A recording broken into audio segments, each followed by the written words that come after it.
Hello, everyone, and welcome to the 40th episode of the Exploring Anti-Natalism podcast, a podcast all about the subject of anti-natalism created by anti-natalists. My name is Amanda Oldfan-Sukanik, also known as Forever Wolf Films on YouTube, and today I'm speaking with Dietz, the founder of the incredible new Portland-based anti-natalist street activism and outreach group, Stop Having Kids.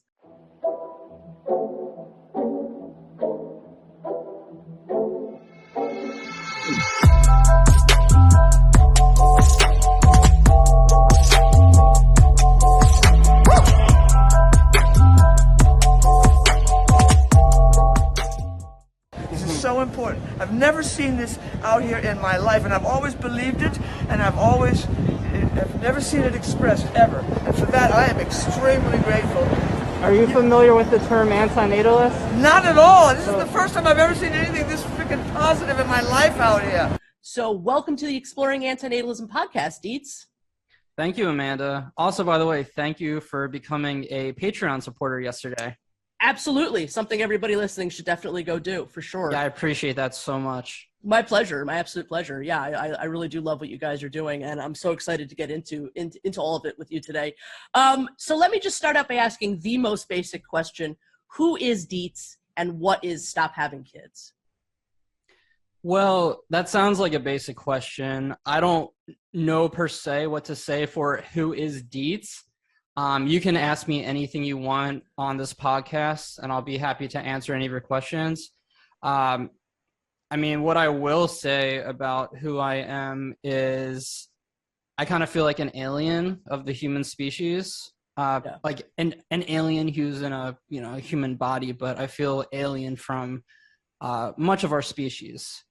So I'll say that. And Stop Having Kids. I'll give a short, simple answer for that, and then we can expand upon it throughout the podcast because it's Stop Having Kids. There's a lot to it. Yeah. But at the very core, it's to help normalize anti-natalism, child-free living, and helping already existing life. And trying to really encourage people to get active about this stuff, not just, talk about it online and in private with their friends and their partners and so forth, but to actually get out there in the world and really promote these messages and get other people thinking and other people talking about this stuff and really validating people because the word anti-natalist is not a very well-known word. And there's a lot of people in the world who are anti-natalist. They just don't know that word. Exactly. And being out there and promoting these messages, it's really, it's been a very effective way to validate people, their thoughts and their feelings, because a lot of people have anti-natalist thoughts and feelings, but many of them haven't met other people or many other people who feel the same way. And it's such a breath of fresh air when these people, see the Stop Having Kids stuff and they feel validated. And, some people even thought there was something wrong with them for having these thoughts and feelings. And they're like, oh, okay, this is actually like totally fine. Like it's totally valid to feel this way. And it actually does make sense. So we're really helping people to feel a lot less alone in the world for the way they feel and think about things. Extremely well said. I absolutely agree with you. In my own experience, I have noticed exactly what you're saying. There's a sort of relief that people express when they're finally finding somebody that is also saying these things that they felt or thought of, their whole lives in some cases, but have never found that sort of validating voice for. When people aren't given language and other people, to help them connect with these ideas, then it, as you're saying, it can be extremely alienating.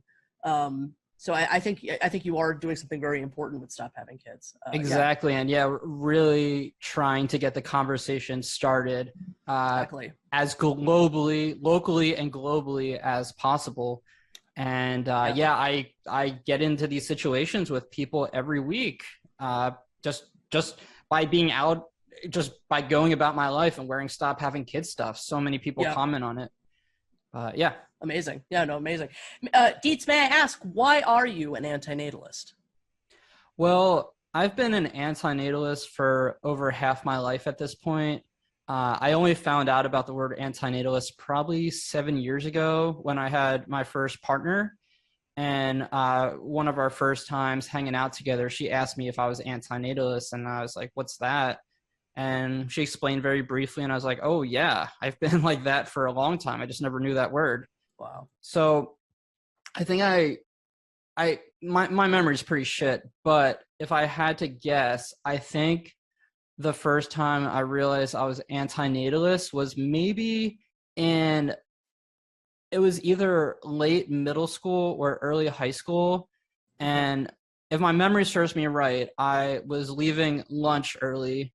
I would just go to lunch sometimes and just try to eat and then just like get out of there. And I would just try to walk around the hallways and stuff for the remainder of the lunch session because I just didn't want to be around all those people. I didn't really have any close relationships with the people I went to school with.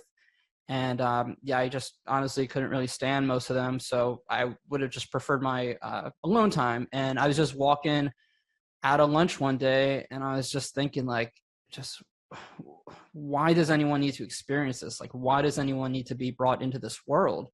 And yeah, I mean, at its core, no one is being deprived by not coming into existence.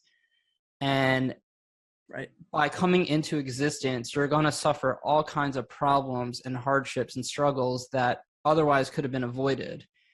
And yeah, it's just a really gnarly world. And when I first became anti-natalist, my awareness of what was taking place in the world was next to nothing.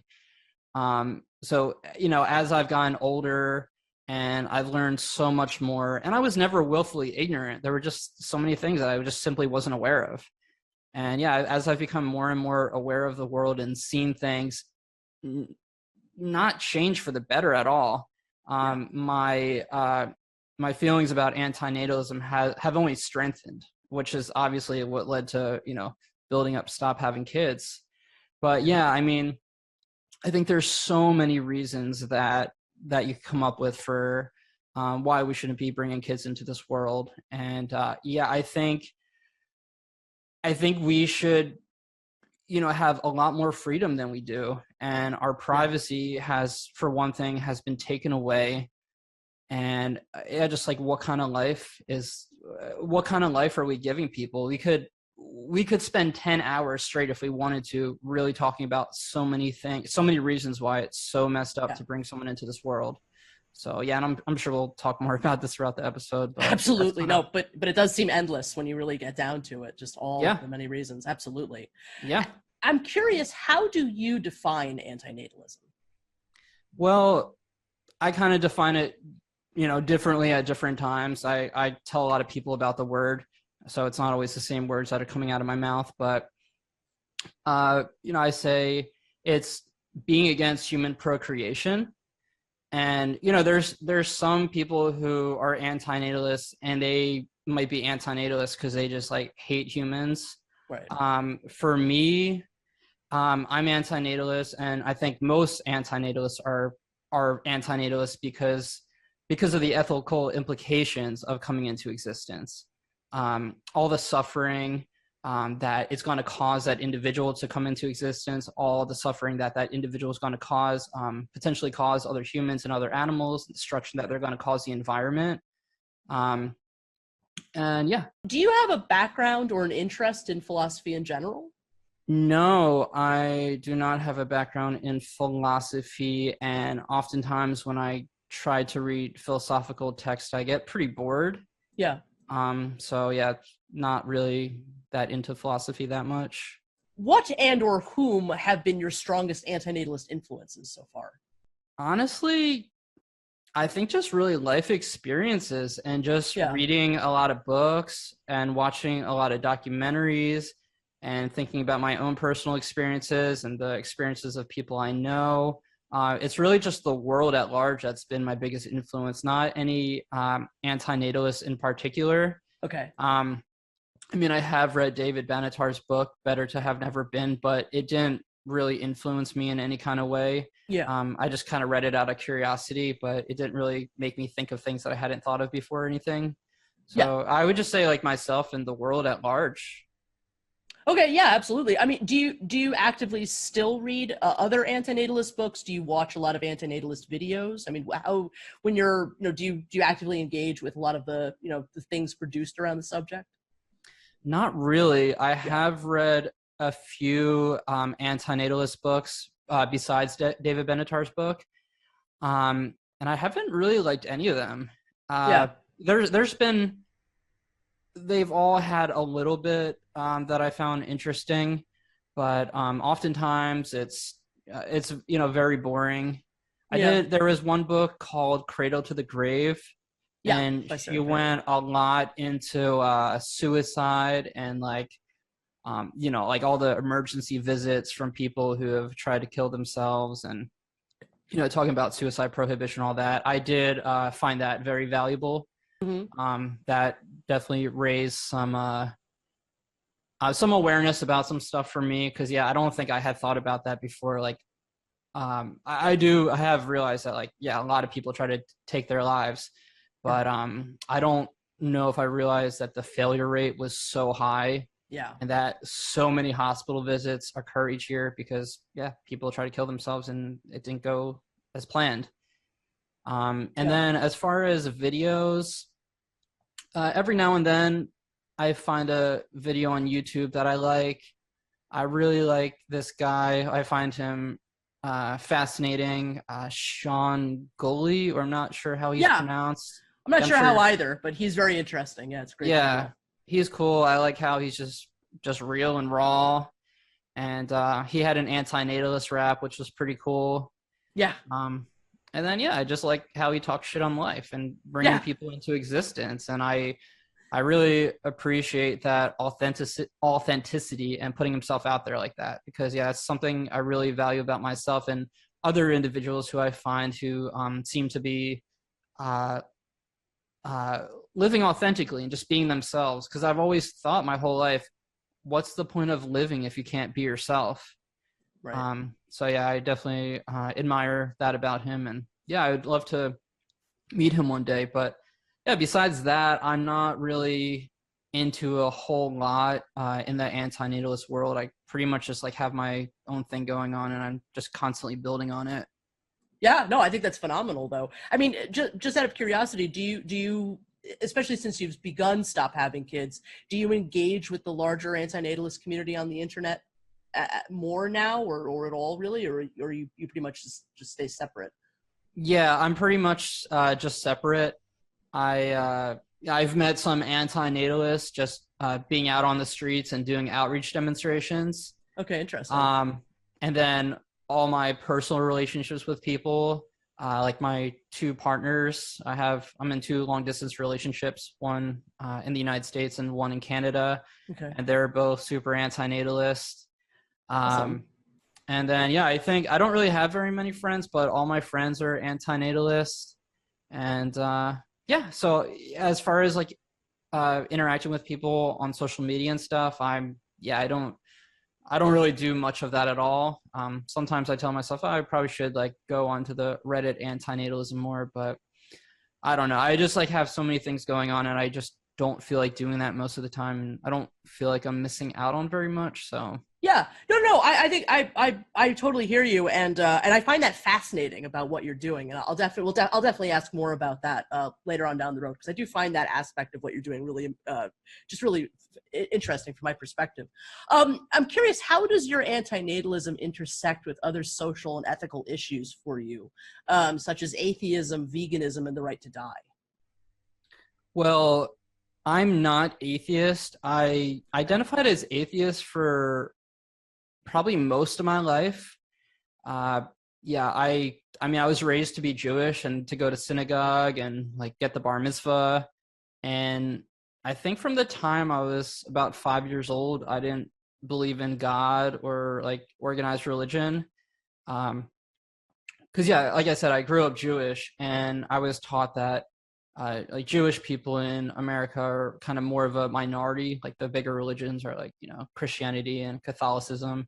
So I was thinking, well, if those are the more popular religions, then I mean, wouldn't that be like the right one? And then one day in synagogue, when I was very young, there were some people from a church who came in and spoke, and I don't remember what they said, but it just sounded so irrational. And I already thought everything that I was hearing in this Reformed Jewish synagogue was irrational and didn't make any sense and was like wishful thinking kind of stuff. So at that point, I was just like, nah, this is all just a bunch of junk. And then, yeah, usually if people ask me about religion, I identify as anti-theist, like I'm against religion. Yeah. There's some, I think religion causes so much harm, and I'm not for any kind of lies. Yeah. And just believing in stuff just because it makes you feel good or because it gives you some kind of hope. Like, I think everything should be as fact-based and evidence-based as possible. Absolutely. But yeah, I think it was having my own kind of psychedelic experiences and reading about others, and then just some other kinds of experiences I've had, and then also most recently watching the documentary series on Netflix, which I highly recommend to everyone, especially if you consider yourself an atheist, but really everyone anyway. It's called Surviving Death, and yeah, reincarnation is something I used to not believe in. And then, yeah, something a couple of years ago made me think, well, maybe it is a thing. I don't want it to be a thing. Like, I definitely do not want to be reincarnated. But, yeah, this documentary series, Surviving Death, definitely sold me on reincarnation. Like, you hear some of these kids answer these like 50 to 60 questions about things there's no way they would be able to know if they weren't this person in another life. And they're answering these complex questions, these very open-ended questions, just right after they're asked. So I definitely believe in reincarnation. I don't know. I wouldn't necessarily say that everyone is going to be reincarnated. And like I said, I do not want to be. But I think there's a lot out there that we can't perceive and we can't understand. So yeah, and I don't believe in any kind of specific God, but I'm just open to the possibility that there's, something out there that we just don't know about. But as far as the other stuff that you mentioned, veganism, yeah, I've been vegan for almost 4,000 days of my life, because a little over 10 years. Awesome. And yeah,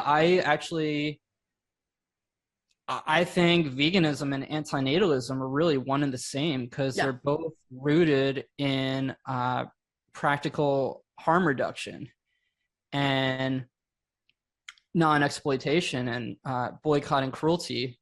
And when you have a child, you're opening them up to exploitation and to cruelty and to passing exploitation and cruelty onto others and to the earth.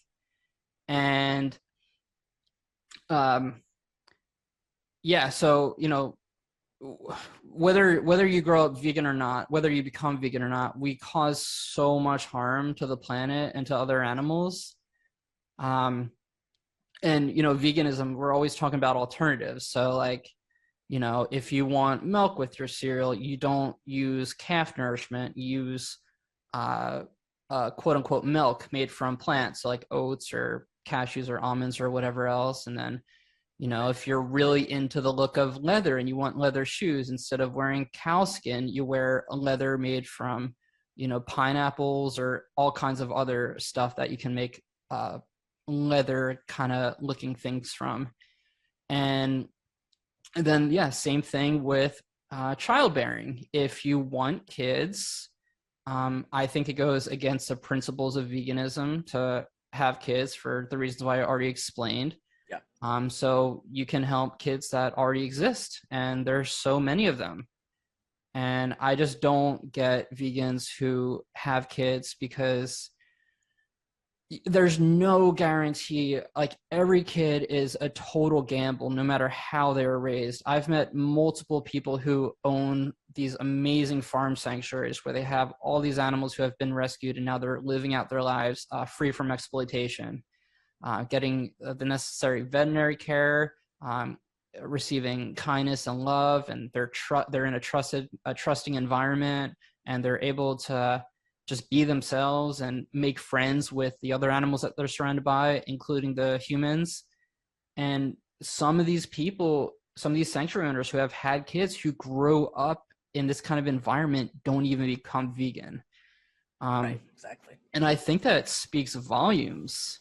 But yeah, I'm a big proponent of just combining the two words, veganism and antinatalism. Yeah. So I really like saying vegantinatalism. And there's a page on Stop Having Kids called Why Vegantinatalism, and it explains the intersection of veganism and antinatalism and how they're really one and the same, and how if someone is antinatalist because of the ethical reasons, and if someone's vegan because of the ethical reasons, why are the antinatalists not vegan, and why are the vegans not antinatalists? Right. Yeah, I was going to ask you about that specifically, because I do think it's really interesting that you've designated that as vegan antinatalism as essentially its own school of antinatal thought. And I've heard that term a lot over the last couple of years. It's become more and more prominent. Do you actually have any idea where the origin of that term is from? Because I honestly don't know. Vegantinatalism? Yeah. Well, I mean, I'm certainly not the first person to ever put the word out there. Yeah. But I did just like think of it one day, and then I'm pretty sure I like typed it on the computer, and yeah, there was something out there that already said vegantinatalism. Yeah. So yeah, it just came to it just came to me, but I didn't find it elsewhere, and I'm not like the first person to put it out there. It's amazing to me how vegans just think that they're so special just for being vegan. Like, we shouldn't even need the word vegan, because it's just basic decency. It's just like we shouldn't have a word like for someone who doesn't rape. Yeah. We shouldn't necessarily need a word for people who don't exploit animals, but we have to have a word because so many people do. And so much of the antinatalist community is not vegan. I mean, it's a pretty large percentage. I mean, I would say a lot of the more active people are vegan. I've noticed that, like people that actually create antinatalist content, mostly vegans. I was just going to say, you could say the same thing about the vegan community, because anyone can call themselves vegan. Yeah. And I would say, like, if you really ask, if you really look at what vegans are doing and you ask them questions, a lot of them are not really following vegan principles. Right. So yeah, it's a mess. And, being vegan, we still do so many harmful things. I mean, vegans still, drive cars and buy clothes and use paper and plastic and fly. And, there's just so many things. So yeah, you could be contributing to less harm than if you were not vegan. But like, for example, the food system doesn't operate by supply and demand. It's all just about profit. So there's actually way more that's produced than what's demanded for. Yeah. So us like boycotting eating animals, we are not complicit with the animals being killed, except, in the way that we are with our tax dollars. But yeah, I mean, us being vegan, we're not actually helping animals in any way. But one thing you could do is help already existing animals if you want to help animals. And having kids is not the way to do that, because it's the most environmentally destructive thing that you can do. And like I said before about these people who have sanctuaries who had kids and their kids exploit animals, like you're taking that risk. And there's so much evidence. There's so many people online who have even said, like, yeah, I raised my kid vegan and they don't care. And they go to these birthday parties and I've explained dairy to them a million times and they still want to eat the cake. And yeah, they just don't care. And at the end of the day, most humans just don't care about very much at all, if anything at all. And then you also asked about the intersection with the pro right to die. Yeah. I kind of have to take it one step at a time with the website. There's so much, and I'm still polishing so much of what's already been published for a while. Yeah. But this is something that I will be including on the website in the future. I can't give you a timeline of when it's going to happen, but I'm going to have a section on the website called Peaceful Goodbyes. And it's just another way to say like death with dignity or fantastic pro right to die, but I'm going to call it Peaceful Goodbyes. Yeah. And yeah, I mean, we we do not ask to come into existence. As far as I know, I do not think I came into existence. I'm sure you don't think you asked to come into existence. Right. And we should have the right to end our life when we want, for whatever reasons we want. I mean, I think just for example, if there's like, a 12-year-old girl and she breaks up with her boyfriend and she wants to kill herself because she's like so heartbroken by the breakup, like, I'm not saying like she shouldn't be able to take her life, but maybe like have some talking with her, maybe go see a therapist for a little bit first and then decide. But people like us, who adults who are in their 20s, 30s, 40s, etc. Most of us, if we wanted to take our life, we probably have a lot more reasons, and we've had a lot more time to actually consider this life path, or end of life path, I should say. And yeah, I think it should be a right for all of us. I think euthanasia should be readily available.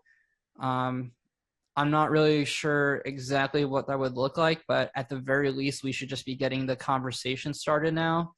And we can kind of work on all the details over time. Like I said, there could be some kind of intervention where I don't think we should be forced to keep existing, but yeah, exactly. But maybe we should, in some cases, like question if this is something like we really want to do. Sure. And yeah, I think this world could be so much better if we could really just embrace everyone's right to die, and if we could just let people know, like, hey, I think next Thursday I'm going to do this. Like, how about we get together before Thursday and, do things that we love doing together and just have like a good time. And that way they don't find out after you died that you like shot yourself or something and you never got that closure. And it's just, I've never dealt with it personally. I've never known anyone personally who killed themselves. I mean, I haven't known anyone personally.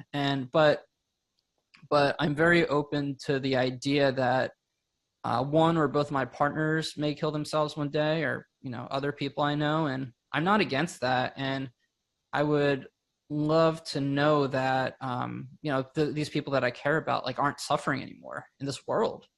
And as much as I love both my partners, I wish they were never born, because then they wouldn't have had to suffer through this world. And they're exhausted by this life. It's just like getting increasingly worse, increasingly unbearable. And they're alive for the same reasons that I am, because we're just trying to bring some change to the world and, help make it a little bit better in some different regards. But yeah, I mean, at the end of the day, this life just feels like a joke. Yeah. So I don't know if I answered that question well. You answered it beautifully, and I'm really excited to see that part of the website when you do put that section up. I love the name of it. Final Goodbyes. Was that correct? Peaceful Goodbyes. Peaceful Goodbyes. I'm so sorry. Yeah, I think that's phenomenal. And yeah, I think this is, again, we'll talk about it later on, but I think there's so many subjects, for which anti-natalism is sort of that next step in the conversation. And the right to die, I think, is one of those where, it's there's such a connection there, between right to die activism and anti-natalist activism. And when I have these conversations with people about the right to die, and I've had these conversations a lot.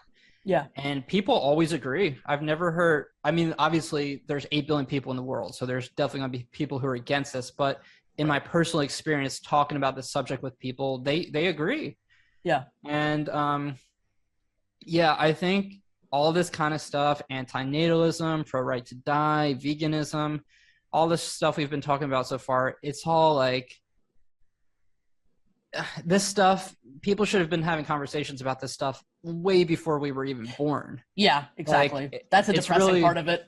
Exactly. It's really sad that this is all coming up so late in the world, like when the world's really rapidly falling apart right now. Yeah.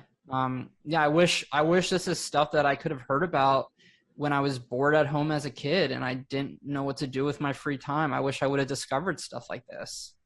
Absolutely. I feel exactly the same way, for sure. Yeah. As you know, anti-procreation is sometimes broken up into 4 general schools of thought. There's anti-natalism, there's ethylism, there's vehement, the voluntary human extinction movement, and child-free. Do you have any thoughts about each of those?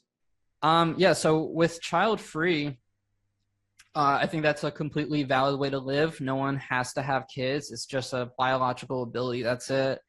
And for me, I've never, for 1 second in my entire existence, ever wanted kids, ever saw myself with kids, ever wanted to be a father, be married. And that has never changed. And I've always seen having kids as a choice, as an option. And I was shocked to discover within, I don't know when I finally realized this, I guess within the last couple or few years, that most people think that they like have to have kids, that they have to be in a marriage and have kids. And that's just life. That's just what you got to do. It's just like, you got to follow the stories that have been passed down to us. And right. Yeah, I really wish more people could just understand that, like, you don't have to have kids, and it's not in your best interest. It's not in the kid's best interest. It's not in everyone who's alive right now's best interest or the environment. So yeah, I think that's another thing that we really need to kind of normalize and spread. And yeah, there's just, I think most people don't even have the adequate qualities and capacity to care for other life. So I think we all have our limits. So I think, some people could maybe handle like a cat or a dog or a chicken or multiples of those. Some temporary, some permanently for those other individuals, their whole life. For me, my limits are, I would say my limits are just like, fostering for like a little bit of time. But I personally don't really even want to do that right now. I just fostered a dog last year, and that was a big struggle for me. And I only did it because of COVID and everything like slowed down. So I had a lot more free time. So I was like, oh, I'll see about fostering a dog. And that ended up being a lot bigger handful than I anticipated. And I think people really need to question, really do some self-examination and really figure out what they can do. And for me, I'd rather make food and go distribute it to houseless people or really anyone for that matter, anyone who's hungry and wants to take some food. I'd rather donate money. I'd rather go volunteer at a sanctuary. Like, those are all things that I can do. So we all have to look at ourselves as individuals and see what's within our means.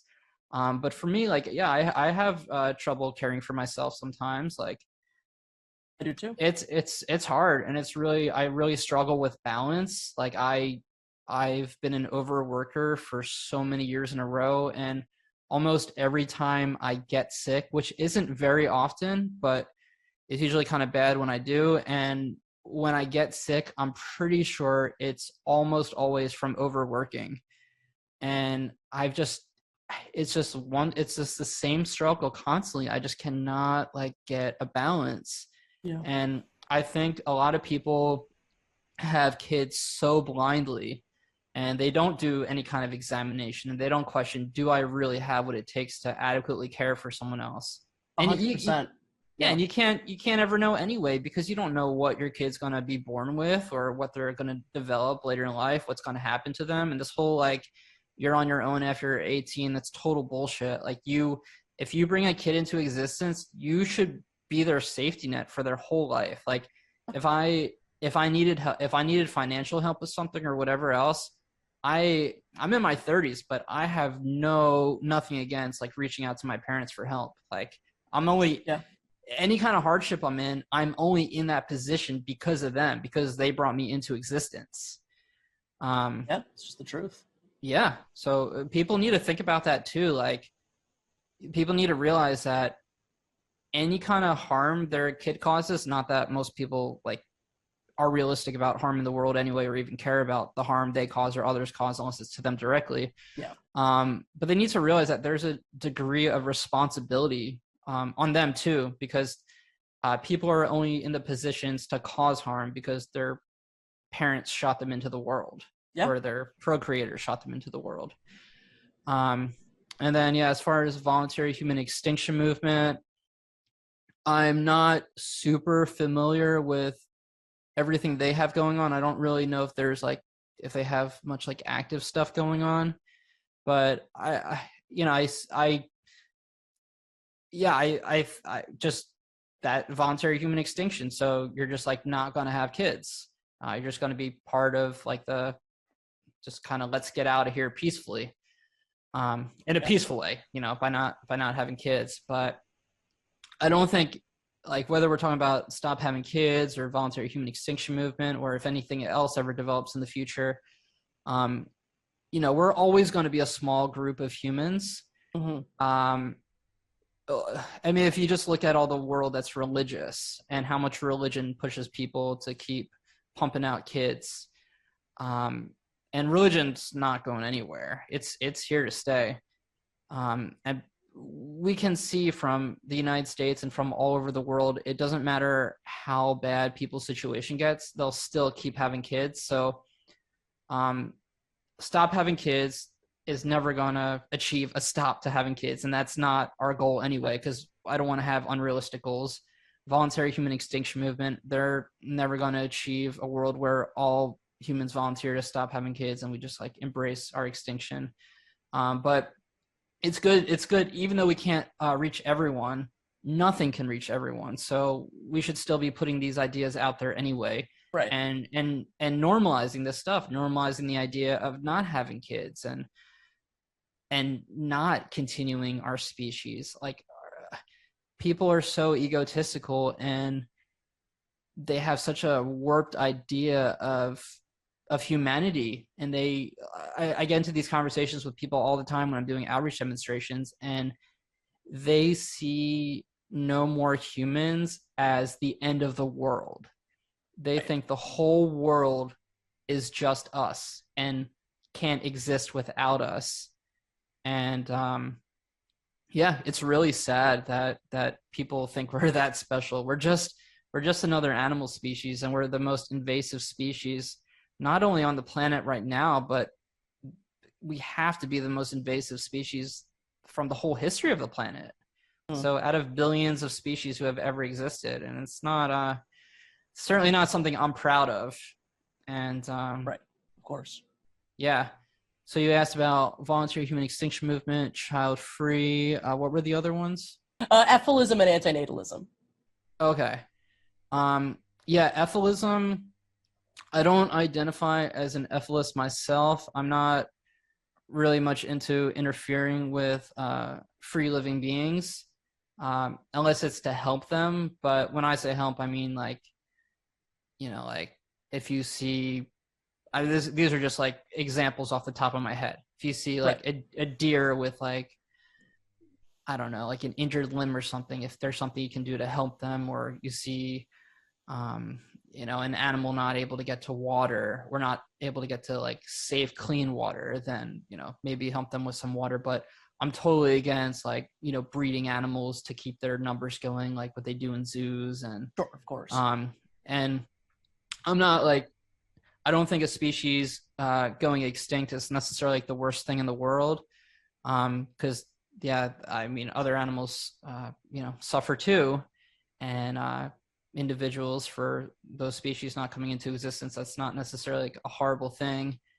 But if you are someone who does want to rapidly see other animals go extinct, because that's less suffering in the world, that's already going on. I don't know the numbers, but I think humans are causing around 200 plant and animal species to go extinct every day. And I would think that number is just going to keep increasing. We're already, we're already doing that really well. Doing it really horribly. Yeah, doing it really horribly. Like, I'm totally against it. I mean, the devastation we're causing to the planet and its inhabitants is really ugly and tragic. But it's out of like regular people like you and me. It's pretty much out of our control. We're pretty powerless. And if we ever did become like a big enough threat to, any of these, governments or corporations or anything that are like really rapidly, destroying this planet, they would just kill us, Mm-hmm. So, yeah, I really wish that whole like red button question, if you could just push the red button and just end all life instantly without like any kind of pain or any kind of suffering. I'm not necessarily against that. Of course, it's like a hypothetical. As far as I know, we'll never have that red button. And if we did, it wouldn't just be like some instant painless thing, because it would be invented by humans, and humans always make things worse than they have to be. But the idea of there being no life, like not even just on planet Earth, but in the whole universe. I don't know if there's any other life like in the universe, but it's possible. I don't think there's anything wrong with that. Like, why does life have to exist? Right. Well, with all that being said, I still don't identify as an ethicist, but yeah, I don't think that life has to exist. Yeah. And then for anti-natalism, what was this in reference to? Like, what about anti-natalism? Just that antinatalism is like, it's a blanket term. It's like the umbrella term for all of these different forms of anti-procreation, but in a sense, it's its own category as well. That's sort of distinct, from its own, depending on who you ask, it's sort of distinct from all of these other sort of subsections.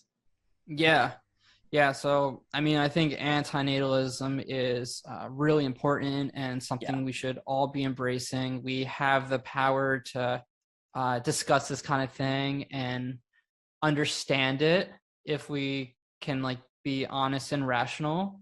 Right. And I think we should embrace it.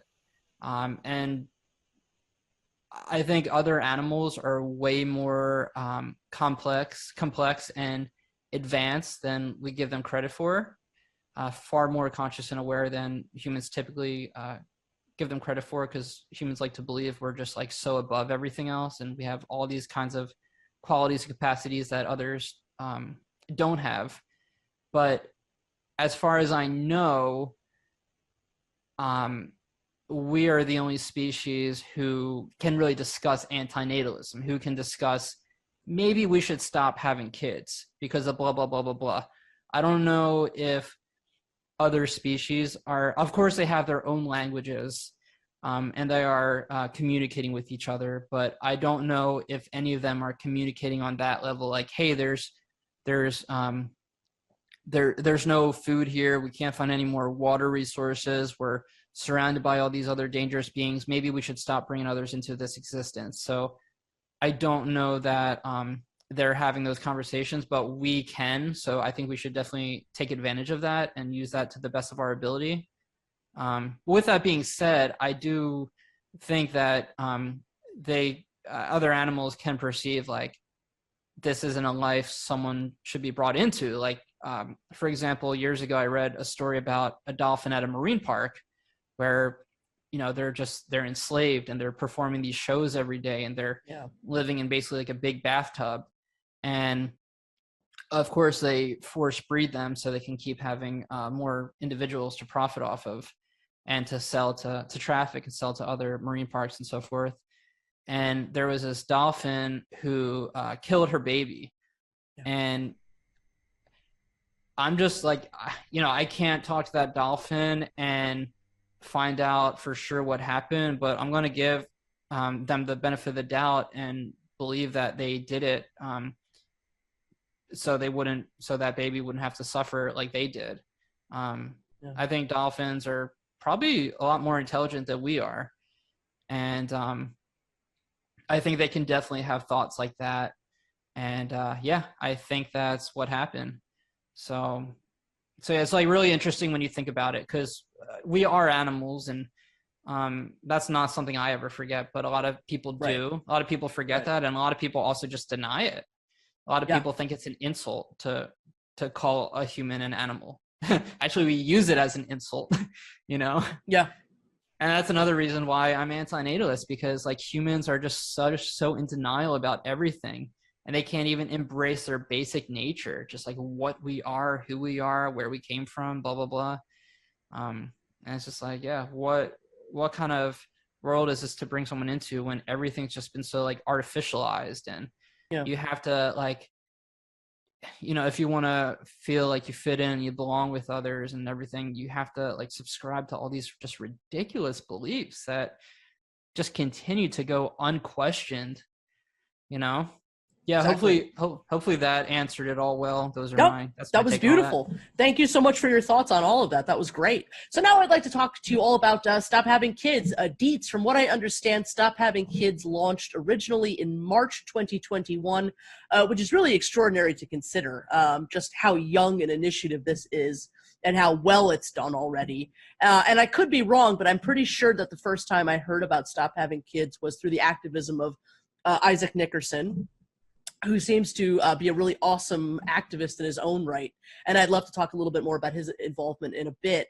What can you tell me about how Start Having Kids first began?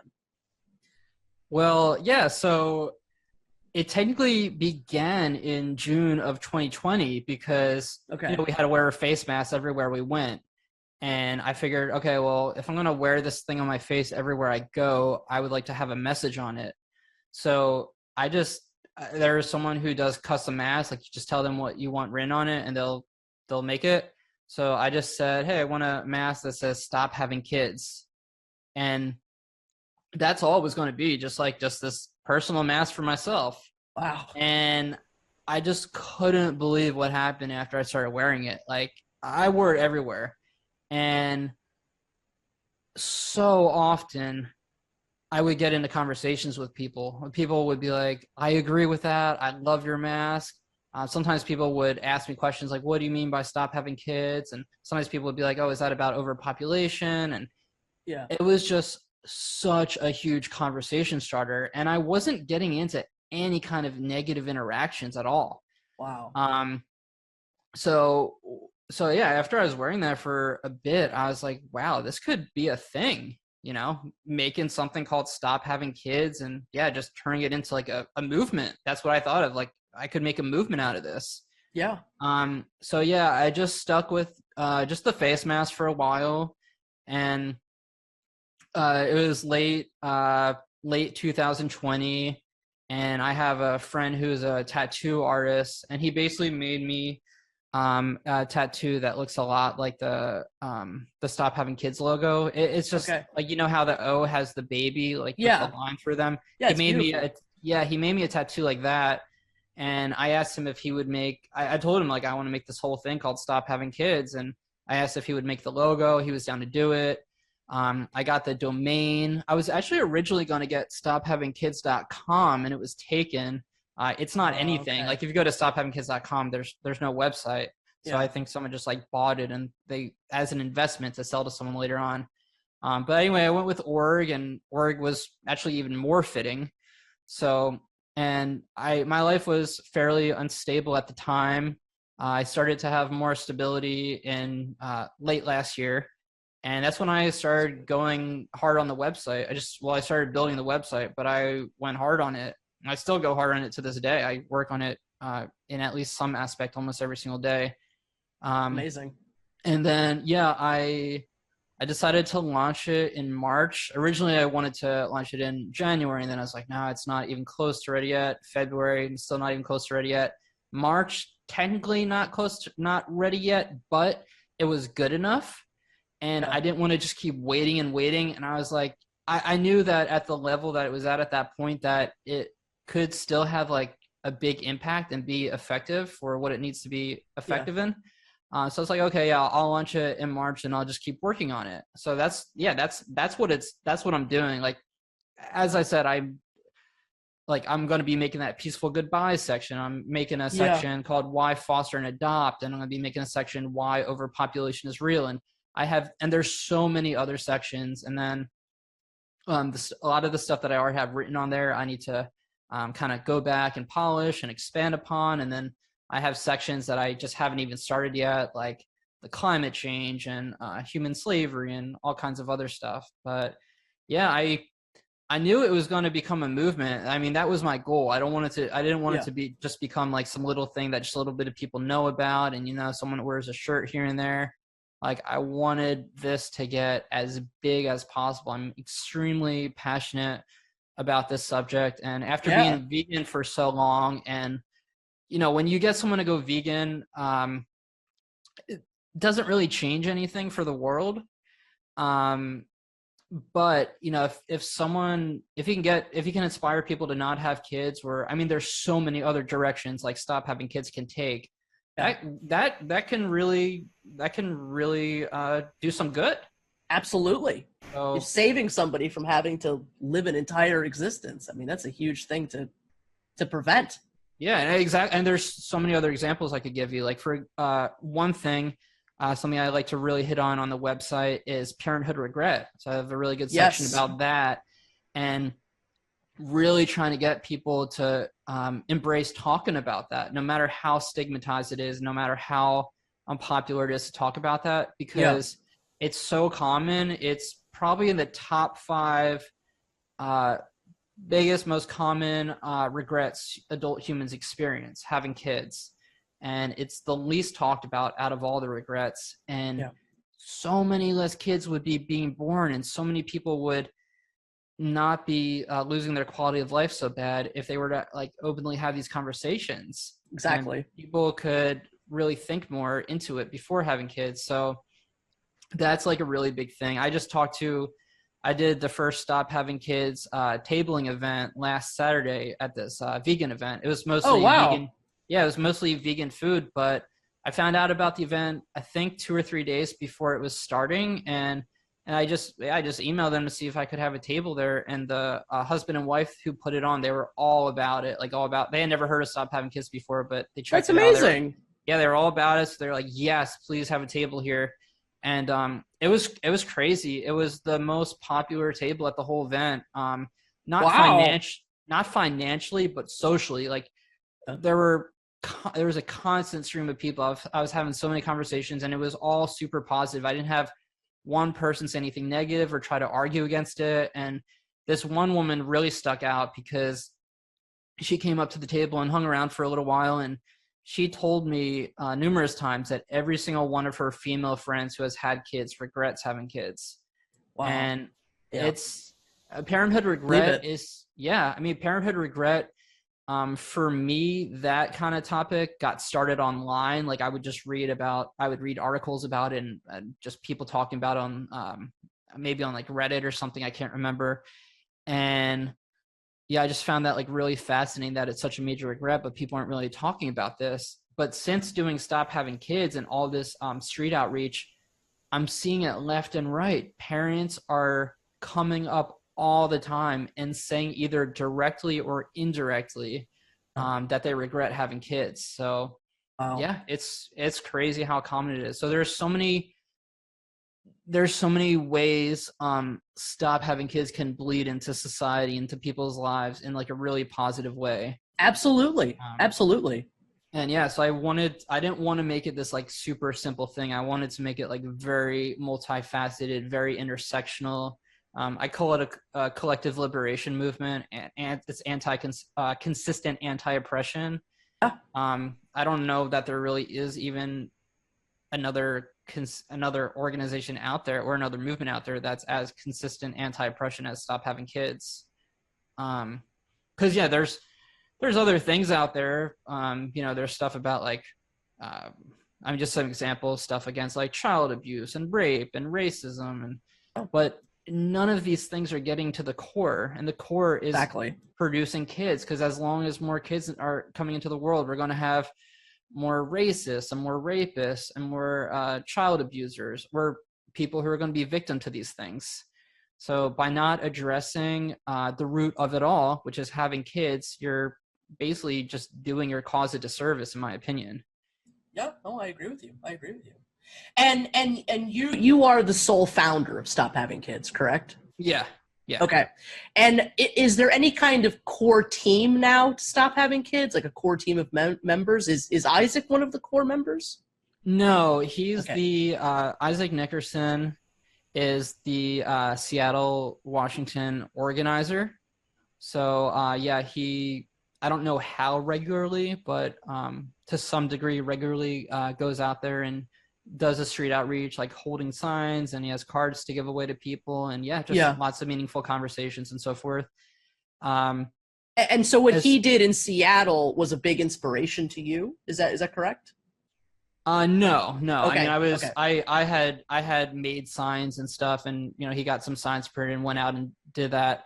But he stepped foot on the streets and went out and did this before I did. Okay. But it was something I was planning on doing anyway. I just hadn't done it yet. He had a crew of people he could just go out and do this with in Seattle. I didn't have that privilege in Portland. I don't really know many people out here, and people who are willing to do that, or people who are actually willing to do it and follow through with it. So, and it was just like a couple weeks after he got started, I went out to Seattle a couple times and I joined them. And then when my partner came out to Portland and visited me, we did it almost every day for 2 weeks straight, going out and doing outreach. And as far as core team goes, and we can talk more about the outreach later, but as far as core team goes, because I know you had asked that, there is no core team. It's almost like a one-man band right now. I'm pretty much doing everything, but amazing. I have had a little bit of help here and there. Like I have a friend who lives in Arizona, and she's helped to proofread a bunch of the different sections, and she's added in some of her own writing too, and she's a great writer. I think this thing that she worked on that sticks out the most from the website is the section called "My Kid Could Save the Planet." I think that's what it's called. It's great. Yeah. So I wrote that. I gave it to her to proofread, and she changed a lot of it, like to her own wording, and I think she she added some stuff, and she did like an absolutely amazing job with that. And she helped a lot with like the Parenthood Regret section and some other sections. And then Isaac has helped me proofread some of the sections.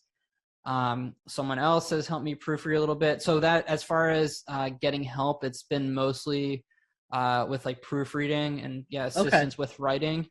Incredible. And then I've been paying a couple artists for like the illustrations. But I would love one day to have a core team.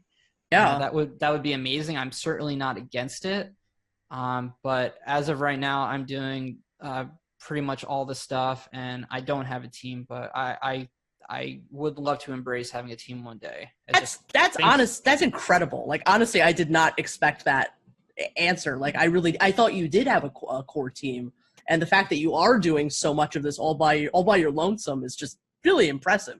Yeah, like the photography is me. I'm constantly further developing the website. There's some like real technical custom website design stuff that I don't know how to do. So in that case, I reach out to a guy on Fiverr and I'm like, hey, I'm trying to like, this section is too high. Can you trim some of this away or whatever else? So make some adjustments for me. But I'm doing just about everything.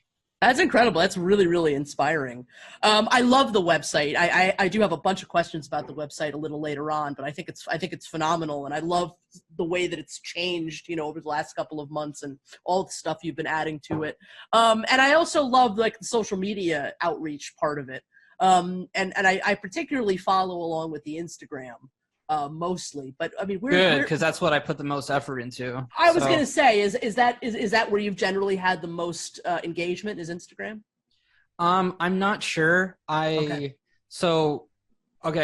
number one priority to me is the website. That's what I put most of my energy and focus into. Right. Of course, like the website has the most information, and when I'm out with the banner and the signs, that has a website on it, and I always have handout cards on me. So whenever people compliment my shirt, which is all the time, I always offer them a card. So I mean, most people just assume that it's a random shirt. They don't realize that there's like a whole movement and stuff behind it. So offer them a card so they can, well, there's a lot of interesting text on the card, and then, they can go to the website and find out more and spread it around.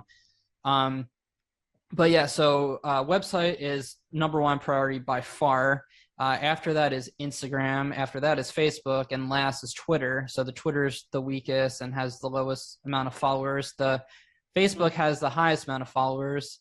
And I do have someone who helps with the Facebook. Like she'll, like I'll send her some stuff and she'll put some posts on there. She'll respond back to some people's messages. So me and her both working on the Facebook. I do the Instagram exclusively.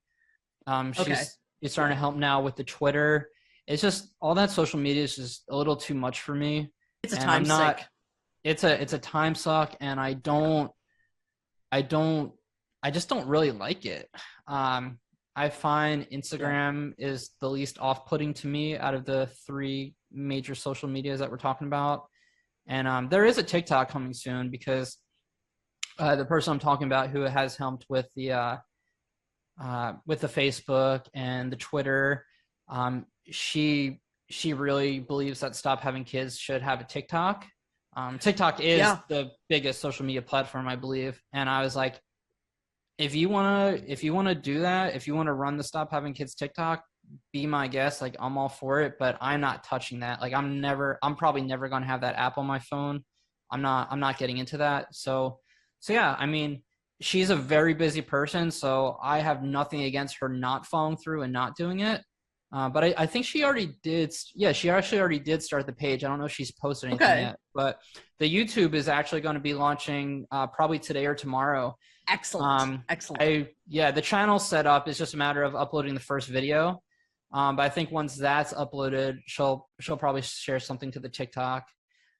So yeah, I have to say, I'm sorry to interrupt you, but I do have to say, I have my reservations about TikTok as well, but I think the strength of a lot of the video that's coming out of Stop Having Kids, like, I think it would be a mistake to not have a TikTok. I actually have to agree.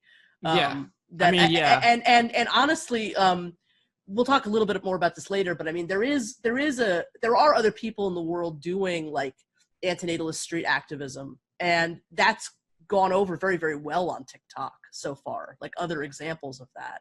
So I bet you anything you've got a big audience there, Oh yeah. And I mean, I sent you a couple of videos the other night just so you could have a little bit more insight. And I love them. Yeah, if you saw that video with that like really angry guy, I think that would do pretty well on TikTok. And there's going to continue to be more of that stuff. Unfortunately, I've had other cases like that guy too, but sometimes something amazing would happen. Amazing in terms of like, oh, this is great video footage to have and to share with the world. But my GoPro, which I have on me as like a body cam, it overheated a lot because a lot of the time when I was doing Stop Having Kids outreach, it would be like over 90 degrees and the GoPro was just overheating like crazy and it would shut off without me knowing. So there were quite a handful of situations that would have been great to have had documented, and it just didn't capture it. But this is something I'm doing very regularly. And I think especially after the YouTube comes out, I think it's only going to continue to spread. I know it. I think the strength of this footage is going to go far. I really, really do. And I do want to ask you more about that in a bit. I'm curious if you can tell me a little bit, like, sort of like the legal status, I'm not sure what else to call it, of Stop Having Kids. Like, are you registered as a company of any kind? Do you have any plans to move towards becoming an NGO at some point in the future? Yeah, so right now I'm just transitioning to becoming an LLC. And in the future, I'd like to be a nonprofit or an NGO, but I'm just not sure, what that looks like and when that'll happen. Obviously, it's quite a big process, not something you can just like fill out a form and just be changed all of a sudden. So yeah, it's a bit overwhelming, and I'm already constantly overwhelmed as it is. So I'm just trying to take it one step at a time. The only way to do it, for sure. Yeah. So just doing the best I can. Of course, donations to Stop Having Kids are extremely important and essential. And I know I would be getting a lot more donations if I were like a nonprofit, because people could get those tax deductions. Sure. I think the videos are going to help that a lot. I really, just in my opinion, I think that's, but anyway, I will put the link to where you can donate to Stop Having Kids below, as well as the Patreon. So everybody please go check that out for sure. Thank you. Yeah, absolutely. So now I'd like to talk a little bit about, this phenomenal street activism that you guys are doing in more detail. I wanted to say that, you guys are so much more brave than so much of the antinatalist community is. And it's just so refreshing to see. It's exceedingly rare for people to be brave enough to talk to anybody in public about antinatalism. So it's incredible to watch you guys do this. This has to be part of normalizing it. Right, exactly. And so, I think that, you're not only exposing, people who aren't antinatalists to this subject, but you're also doing an important service to antinatalists that already exist, in showing them what's possible, because antinatalist activism in general is still a very, very new, it's kind of uncharted territory. In a lot of ways. Trying to make sure Stop Having Kids is really the vanguard, really the forefront of the antinatalist movement, and like just maximizing that as much as possible, and really trying to inspire other people to get active too, because it's not enough to, most people are not having these conversations at all in any kind of degree. Right. And I'm just trying to maximize that, show how much you can do. Right. That outreach has been so amazing. It's so opposite of what most people would think. I haven't like traveled the world and done this everywhere, and I don't even think this would be possible in much of the world. Like, for example, China, the world's biggest population. At the moment, India is going to overtake that, but I don't even think you could do this in China. So China, probably not. But there's a lot of antinatalism in India. A lot. Yeah, exactly. So I think people could definitely try this in India, and there have been some people who have reached out and they say they want to start this there. So I hope that'll kick off in the coming months. But the outreach has been absolutely incredible, and it's been so refreshing for my own life as well. Every time I do it, and I've done lots and lots of vegan specific outreach before, like last year, for example, something I did a few times was I was trying to inspire a dairy-based ice cream place in Minneapolis to go completely plant-based. They already had plant-based options, which people really loved. But just change the milk, and instead of using animal milk, use plant milk. So me and some people, we stood in front of this place on a handful of occasions with what I thought were pretty powerful signs. But people didn't care. They were completely apathetic, and saw very, very few people actually cared, didn't really have many meaningful conversations, and it was very draining. You just go home feeling like really depressed and drained. And I gotta say, this anti-natalism activism, obviously it's about more than just anti-natalism, but to put it in simplest terms, it's been the total opposite. Like, every time you're having so many meaningful conversations, or at least I have in my experience, because I can't talk for everyone who's participated with Stop Having Kids so far. But so many amazing conversations, so much support. Like, when I started Stop Having Kids, I had no idea what was going to happen. I didn't know how it was going to be received. I didn't know how many people in the world would support something like this, but I got to tell you, it's been incredible. There's a couple exceptions, but as far as the main places where I've done it, so Portland, Seattle, other places in Oregon like Eugene and Bend, no exaggeration. I can't say what everyone's thinking and what everyone's feeling, but I can report on reactions that I can perceive.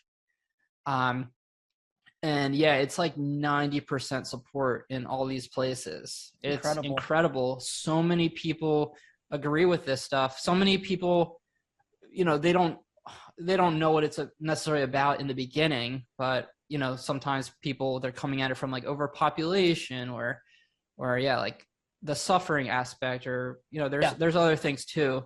But then when you have conversations with people and you can really tell them like what it's all about, it's amazing how many people agree with this. I've had a bunch of people give me donations like out of their car, like they're stopped at a red light and we're just having like a little interaction and they're seeing the signs and they'll just hand me like a $20 bill or something. I've had someone come up to me and give me $50. This guy, I was just like at a crosswalk. We were just holding up some signs and a banner. A guy just walks across the street and says a little bit of words to me and hands me a $50 bill.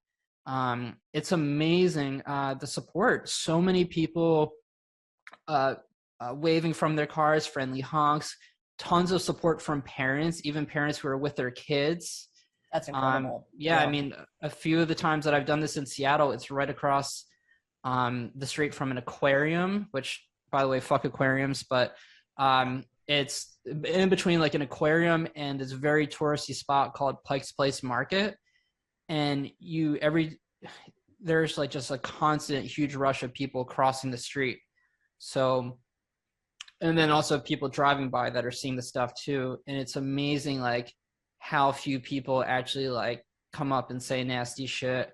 And some of the people who do come up really angry and hostile and defensive. Yeah. If they're willing to actually let you talk and they're willing to actually listen to the words that you're saying, oftentimes, and I'm not exaggerating, oftentimes, most of the time, they end up actually appreciating what we're doing and agreeing with what we're saying and why we're there. It's the people who rush to assumptions and beliefs and who tell us what we're doing without actually finding out what we're doing. Those people are very problematic. Yeah. And people just like living in denial and stuff. But the amount of, I've met so many interesting people doing this, and it's not even just doing the outreach. It's also just going out wearing Stop Having Kids stuff. Like almost every time I do it, people comment on it, and it's positive over 99% of the time, because I think that for every person who says something negative to me when I'm wearing the Stop Having Kids, there's over 100 people who say something positive. It's constant. It's incredible. I've gone into stores where it's like smaller stores and it's just 5 employees and every single employee is like all about it.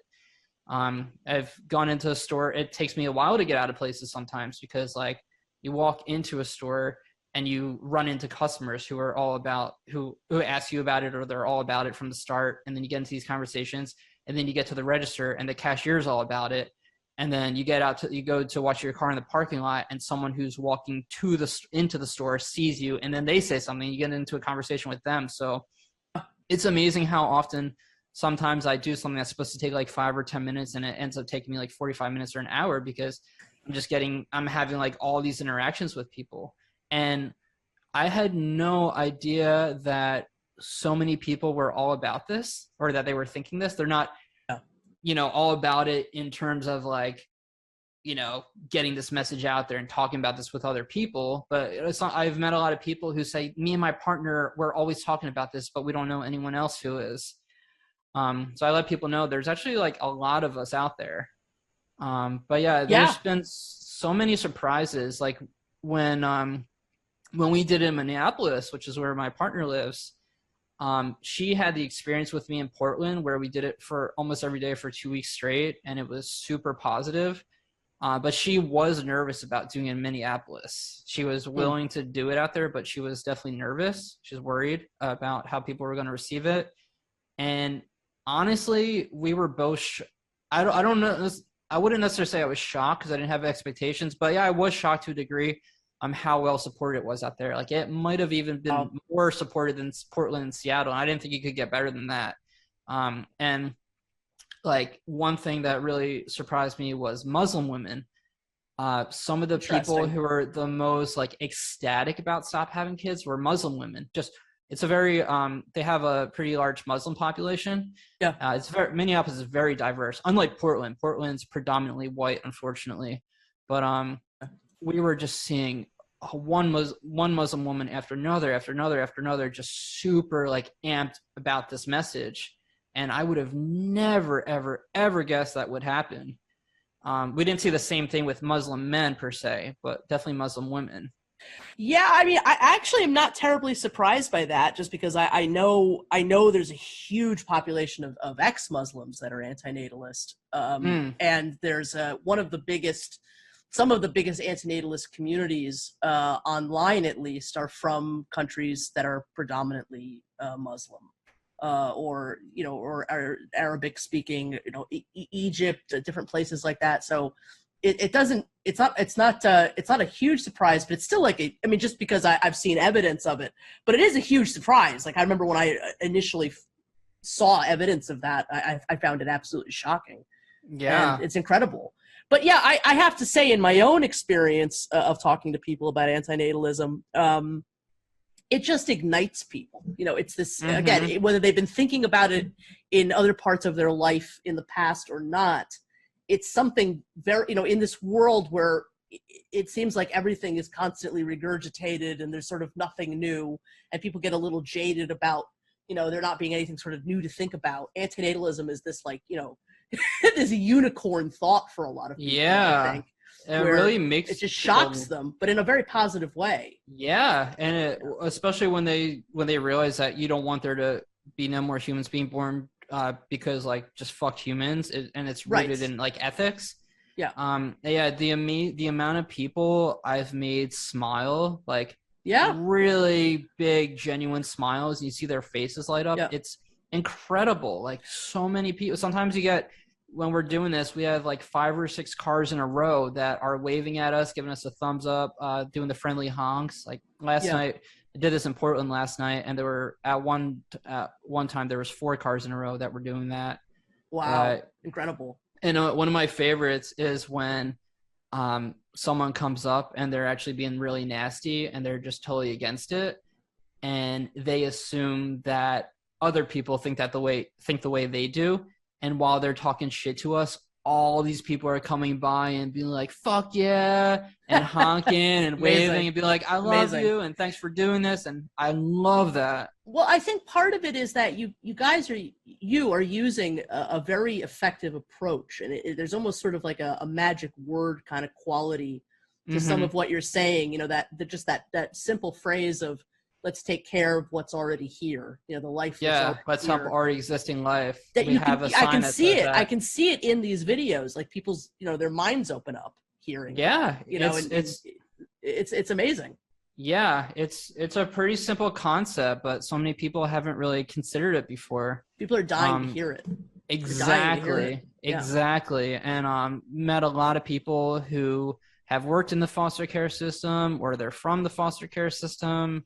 Yeah. And they're like, yeah, something like this is so needed. So many people have said something like this is so needed. Yes. And I'm not trying to boast or talk myself up or anything, but I genuinely, and I'm a super honest person, I would never say something if I didn't mean it. I really feel like I cracked some kind of code with this. I think you did. I think you have. I think I was going to say this much later on, but I think you've kind of happened upon a formula for engaging with a more general public around this subject that the rest of us have kind of not been able to hit on. Because the next question I was going to ask you, and I think this just follows into what we're saying, is the last 3 years and before that too, there is a history of antinatalist street activism. There's the Church of Euthanasia, which I think does fit under that to a large degree. There's also Danny Shine in the UK. But these are, and I love Chris Korda and I love Danny Shine, but they are more aggressive techniques. Danny Shine has a megaphone, and it's it's just it's great, and he's the one whose video doing that kind of antinatalist activism on the street went viral on TikTok. So it definitely still has a lot of power to it, and people engage with it. But the way that you're interacting with the public has a completely different tone to it. Yeah, my goal, I'm trying to make stuff that I'm trying to put messages out there and make this all in a way that people can talk shit about it and people can argue against it. And of course people can talk all the shit they want. They can argue against stuff all they want, but I'm trying to make it as impossible to do that as possible. if that makes any sense. No, I see what you're saying. Yeah. And yeah, I think it's going so well. So yeah, last week I had that tabling at the vegan event, and the night before there was a big free music festival in Portland called Cathedral Park Jazz Festival. Okay. And from what I read on the website, it says it's the biggest jazz music festival west of Mississippi. And so had no idea what to expect. I knew there were going to be tons of families there, like parents with kids. Yeah. Because it did state on the website that's a very family-friendly event. And yeah, we pulled up. It was just me and one person. I was with a transgender girl. Yeah. And I saw that there were so many people, and I had no idea how it was going to go because I mean, I've done a lot where there's a lot of, families and kids, but also I haven't run into many situations, generally speaking, with people like, being super negative and getting super hostile to me. It does happen sometimes, but all the worst situations that I've experienced have been in Portland. So I was like, okay, like how is this going to go? And we just set up on this one corner that it was pretty much like the biggest hot spot we could have chosen from the whole event. I mean, we're right next to where all the porta potties are. So you have about 15 porta potties, and there's a constant big line of people waiting for porta potties. And then behind the porta potties, there's all the food venues. So you got the people coming for food, leaving from getting food. Yeah. And they're all walking by us. They're all seeing us. I mean, I'm holding a big banner, and my friend Stephanie is holding a sign.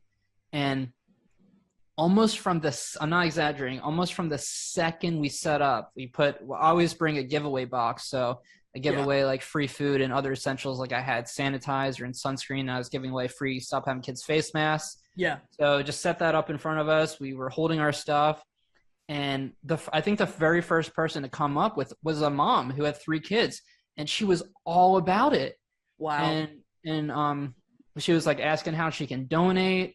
And then we were there for 1.5 to 2 hours, and we probably had about 3 to 5 minutes total where we just weren't talking to anyone at all. Mm-hmm. It was just constant, and the only negative things that happened the whole time was there was someone who drove by, and I know he said something nasty. Like I don't know what the words were, but I could just tell from his tone that he said something nasty, which is so common. If people can just like just go by real quick on a bike or a car, they'll say something nasty, but people don't do it like to my face nearly as much. Right. So there was that, and then there was one guy who was basically saying that, we picked like the wrong event, like the wrong target. He's like, people here are only having like 1 or 2 kids. Obviously we're against any amount of kids, right, but also I said to him, like, how do you know? You ask everyone if they're only having 1 or 2 kids. Mm-hmm. And there was one guy who came up and he was like, stop having kids, which that's happened a lot. Yeah. So I just started explaining to him, and I think within a minute of explaining, maybe even less than a minute, he pulled out his wallet and gave me a $20 bill. Wow. So it was just amazing. Like I wasn't expecting it to be like a horrible night where it's like so much negativity, because it's never been like that before anywhere I've done this. Right. But I was not expecting that much support, especially where there's parents and kids everywhere. And there was a dad. This was in the first 10 minutes too. Mm-hmm. He was with his daughter. She couldn't have been more than 10 or 11 years old, and he was all about it. And he had his daughter stand next to me in the banner, and he got a photo of us. Wow. And then in the sneak peek of the YouTube video that I sent you, the night before when I was doing outreach in Portland, as you see in the beginning of that video, there was a mom and her 3 daughters crossing the street. Yeah. And the mom is clapping, and she's like, can I get a photo with my daughters and you? Yeah. So, I mean, we are so supported by people from all walks of life, whether they're parents or not. It's amazing. People would not expect this. I really want people to realize, like, this is not, super negative, like at least super negative reactions like you think. And of course, like if I pick certain areas of the country, I'm sure, you know, there would be way less positivity. Like there's certain places I'm going to stay away from. Yeah. And, you know, a lot of people have said, well, you know, if you do it in this area, you'd probably get shot. That's technically possible any area you do it. It's probably more probable in certain areas. But what does that say, too, about the world that we live in? That, like, if you hold a sign that's harmless, that you could get shot.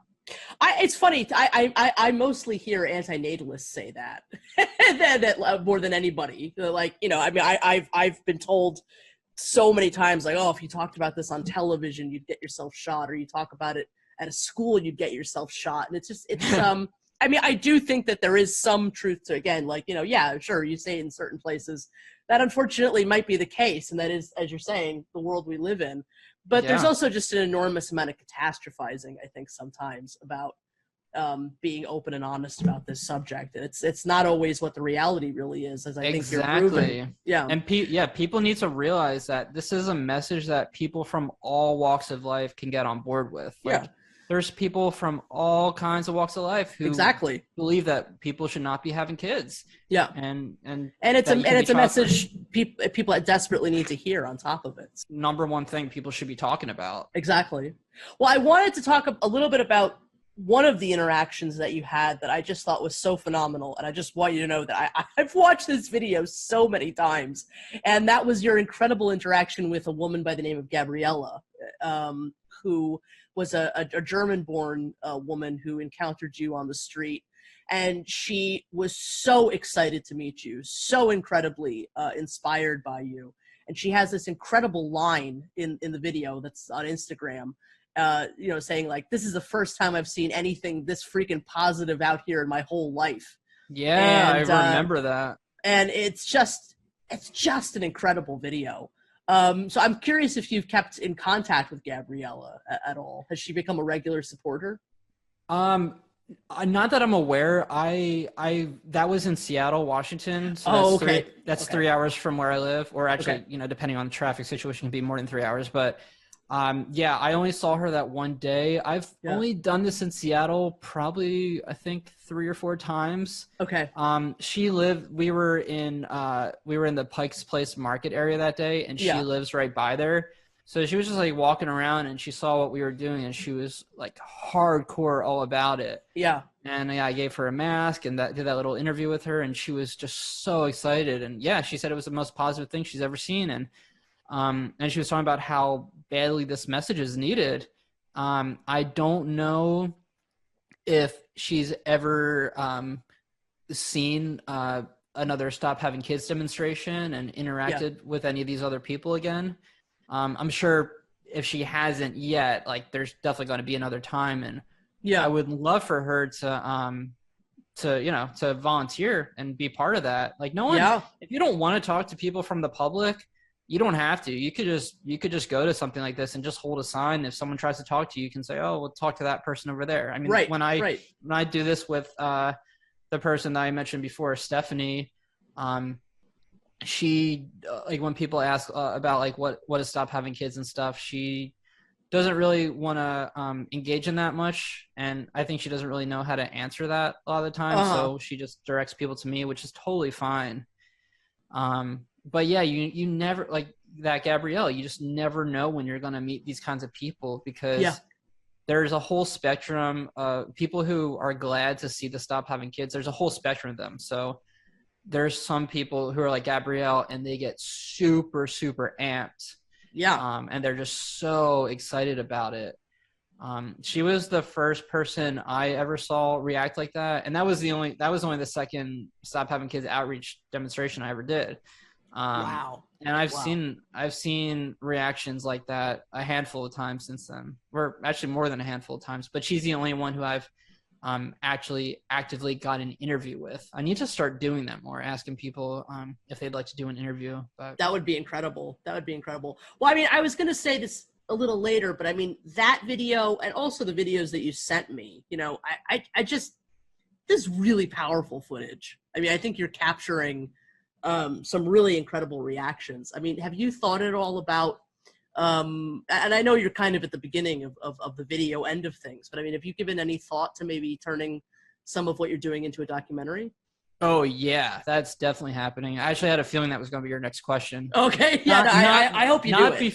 Not before you started talking, but when you were like a few words into your sentences, like I thought, okay, that's where she's probably going to go with this. Yeah. And yeah, like I think very early on in doing this, I was like, this has to be a documentary. So, yeah, It has to. I'm not like actively filming it right now, besides just like when I'm going out and getting footage anyway. But yeah, I'm that is 100% a part of the plan, and it's going to be a very kind of intersectional documentary. It's going to talk about a lot of different issues and where our world is headed. And amazing. I think it's going to be super cool because I have actually a lot of documentary filmmaking experience. Perfect. So I'm not like an amateur by any means.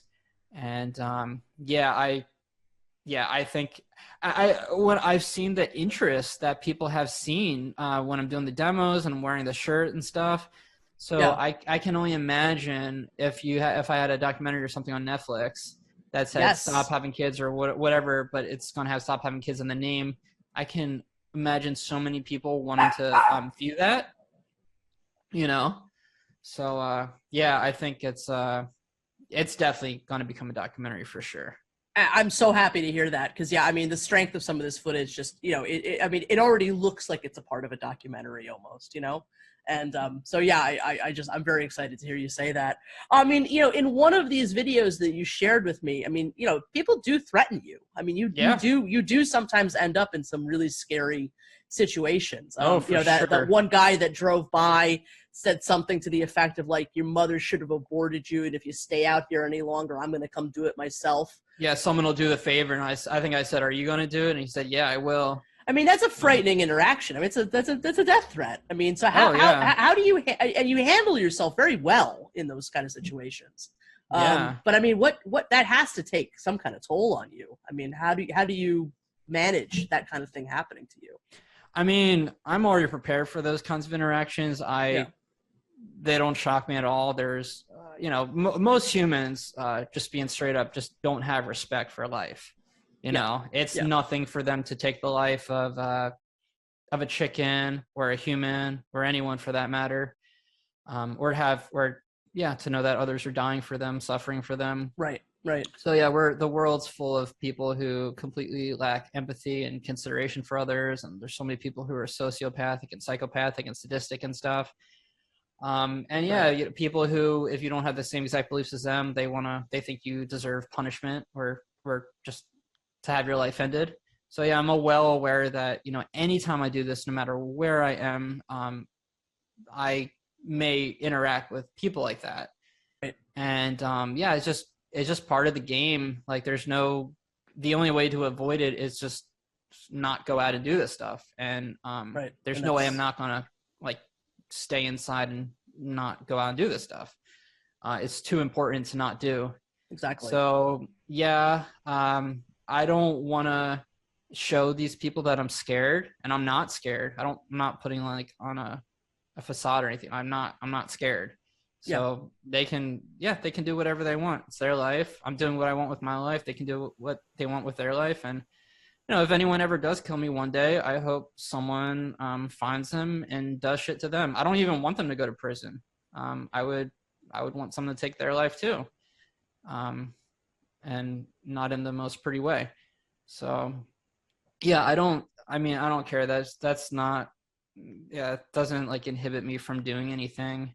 And yeah, people are fucked. A lot of people are really messed up. So you just have to expect shit like that to happen. And that guy was really nasty. Yeah, it was awful.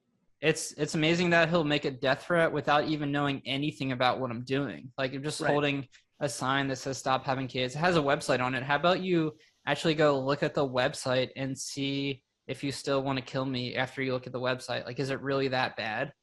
Certainly not promoting or enacting any kind of control over anyone's life or their bodies. So exactly. Like I said to you before, I'm trying to make this as much as something as possible that people just can't argue against and can't talk shit on. Yeah. And like the one thing is like the name, Stop Having Kids. It's so bold and straightforward and just immediately makes people feel these emotions and stuff. But I'm not going to water down the message, you know?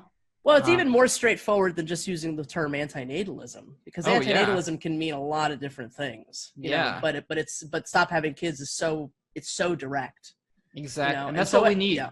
We need more directness in this world. We need people to just be more like straight up and just like honest about things. And I'm not gonna change the messaging around just to please people and keep away the controversy and keep away like the threats and stuff. Like I can't think of a more perfect name than stop having kids. And I've had some people say, oh, you know, I like what you're doing, but the name's not good. The name's not right. People are going to shut it down or blah, blah, blah. And it's like, first off, have you seen how people react to this? Like a lot of people love the shit out of it. Yeah. And, you need something that's like really attention grabbing, and it really achieves that. And people have, it's been a little while since anyone's done this, but people have, you know, reached out and be like, I don't like your name. And they try to offer suggestions, like alternatives. And sure, you wouldn't believe some of these names that people have said. Like they're just so cringy. Yeah. And they wouldn't do anything. Like people, if I were to choose any of these names that people have suggested, people would look at the sign and look away and just forget they ever even saw me, you know, and it wouldn't lead to anything. So Stop Having Kids is not much in this world is perfect, but I think the name Stop Having Kids is perfect. So it's not going anywhere. Well, your reaction to all of this, I think, you know, just shows the incredible amount of passion you have for all of this. And you really do deserve huge respect for just how brave you are in the face of all this, because I just don't think there's too many people that would be. So there's like this sort of emotional roller coaster that the Krishna guy goes through in the video that you sent me, that it's really like astonishing. I mean, he really appears to have, you know, over the course of the conversation, really kind of be broke down to his core. And he's like a hysterical mess by the end. Yeah. I mean, do you ever, I think about this all the time in my own outreach and stuff. I mean, do you ever worry about the effect that what you're saying is going to have on someone? Because I think it's absolutely true that anti-natalism has all this potential to do like literally all the good in the world, but it also does shake people to their very foundations, and a lot of people can't really stand to be shaken in that kind of way. Yeah, they have no self-regulation. A lot of these people, right? Exactly, and so their reaction to all of this is so over the top emotional, you know. Mm-hmm. And so how do you deal with that, and how do you deal with people getting belligerent in the way that this guy did? I just try to stay as calm as possible, as rational as possible. Yeah. I'm not going to change my opinion or what I perceive as truth just to please someone else. Yeah. You know, sometimes I tell people, like, you know, we can just end the conversation. Like I did say that in the interaction with that guy. I was like, you know, we're not going to see eye to eye, which is totally fine. And, you know, you can go ahead on your way. And we could have ended it like that. And that would have blocked him from getting to that point where he was just like fucking hysterical. But he didn't want to do that. I offered that opportunity to him and he didn't take it up. I was being the rational one. And absolutely. And so he really caused himself to have a fit. I tried to get him to leave the situation and he didn't want to. So I think it's a waste of time and energy and emotions for both of us in all these kinds of scenarios, because I'm very firm in my opinion about certain things, and I do think having kids is selfish, mainly other than circumstances related to force. And I've seen this over and over again when I bring up this subject to people, that having kids is always selfish. And they say, oh, no, it's not. And I say, oh, well, can you just name one example? That sometimes I ask them for one or two examples. Can you just name an example of a reason to have kids that's not selfish? And they can't do it, or they have to resort to some bullshit, or they do say something. And I'm like, well, that's selfish. And I explain why. And I was explaining to this guy, well, even if you do it for that God you believe in, it's still selfish, because it's not for that kid. You're doing it to please a God you believe in. So it's rooted in your belief of this God. And people, there was this one woman I talked to in a grocery store once, and I'm typically not the person who just starts conversations with strangers, but ever since wearing Stop Having Kids, I like to, because then they'll see that they'll see the Stop Having Kids, and then it can lead to a conversation about that kind of stuff, about this kind of stuff. Yeah. So I saw this woman, this was a little while back. She was grabbing a thing of soy milk in the store, and I really liked the brand. So I was like, yeah, I don't really like the soy milk. Just 2 ingredients, just water and soybeans, which is the way shit should be. You shouldn't have to add all this stuff to it. Right. I was like, have you ever tried that soy milk? And I couldn't remember what she said, but then what I was trying to achieve, I achieved. She asked about the Stop Having Kids. So we got into a conversation, and she's like, you see a lot of these people who are like, well, I think people are having too many kids, and I think only responsible people should be having kids. And it's like, okay, well, what's that? Because it's inherently irresponsible to be having kids. And, it's a total gamble. And so I was just like talking to her about some stuff, and I was saying that like all the reasons to have kids are selfish. And she's like, no, there's reasons to have kids that are not selfish. And I was like, well, okay, so can you just name one example for me? And she's like, oh, we really got to go now. She was like, I mean, she was just shopping in the store, and she was with her husband. Her husband's just like standing there. He wasn't engaged in the conversation at all. She's like, oh, we really got to go now. And I was like, okay, yeah, it's fine. But before you go, can you just name one example of a reason to have kids that's unselfish? I mean, if all you're doing is naming a reason, you only have to say like a couple words or something, that's no time. You have the time to tell me those words. She's like, oh, no, we really got to go now. And she couldn't just admit that there's no unselfish reasons to have kids. Yep. And this topic, when I've seen it over and over again, like they get heated when you bring up this idea that having kids is completely selfish, and they feel that it's not. They can't figure out a reason why it's not, but they feel that it's not. Right. And then they can't just admit, oh, I was wrong. Actually, there are no, because humans are horrible at admitting that they're wrong about something. That's exactly a huge reason why our world is so messed up, because humans can't change their behavior all the time, and they can't admit that they were wrong about stuff. Everyone wants to think that they're so good and they haven't done anything, haven't made any mistakes or anything. But yeah, so I consider that woman a coward because she couldn't just admit it.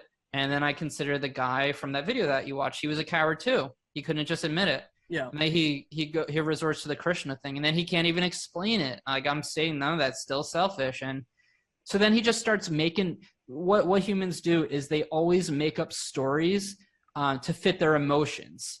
So he started, and people do this all the time, he started making up stories about me. Like, so you're just trying to thin the human race. Where did I ever say people say you're just trying to, you want to kill all humans? Exactly. Or blah, blah, blah. Where did I ever, like, that didn't come out of my mouth. Doesn't or that you don't respect women.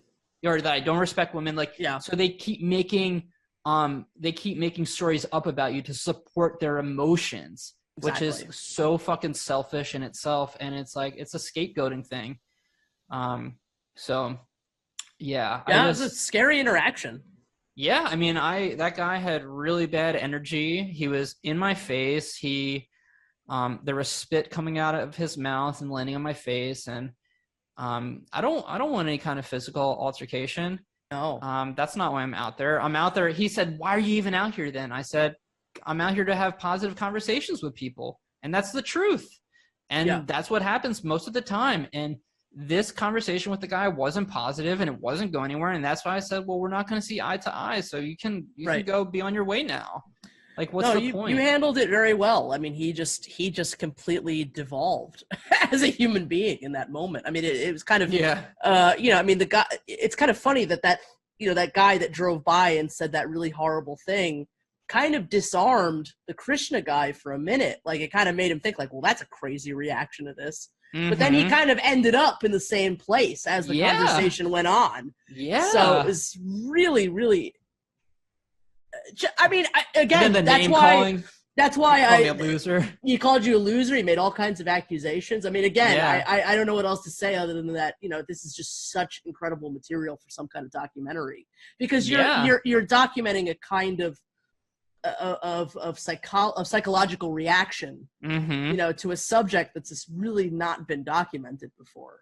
Yeah, and you could write all the stuff you want about why having kids is selfish, and I have a whole section on the website about that. It's called the page is called Why, or no, it's actually called Why Humans Have Kids, but it states that all the reasons are egocentric and selfish, and but it's like how the website does get quite a bit of traffic. Like I'm loving that, but at the same time, you also got to be realistic and just know that a lot of people aren't going to actually go to the website and they're not going to read stuff. So, what people like to consume these days is videos.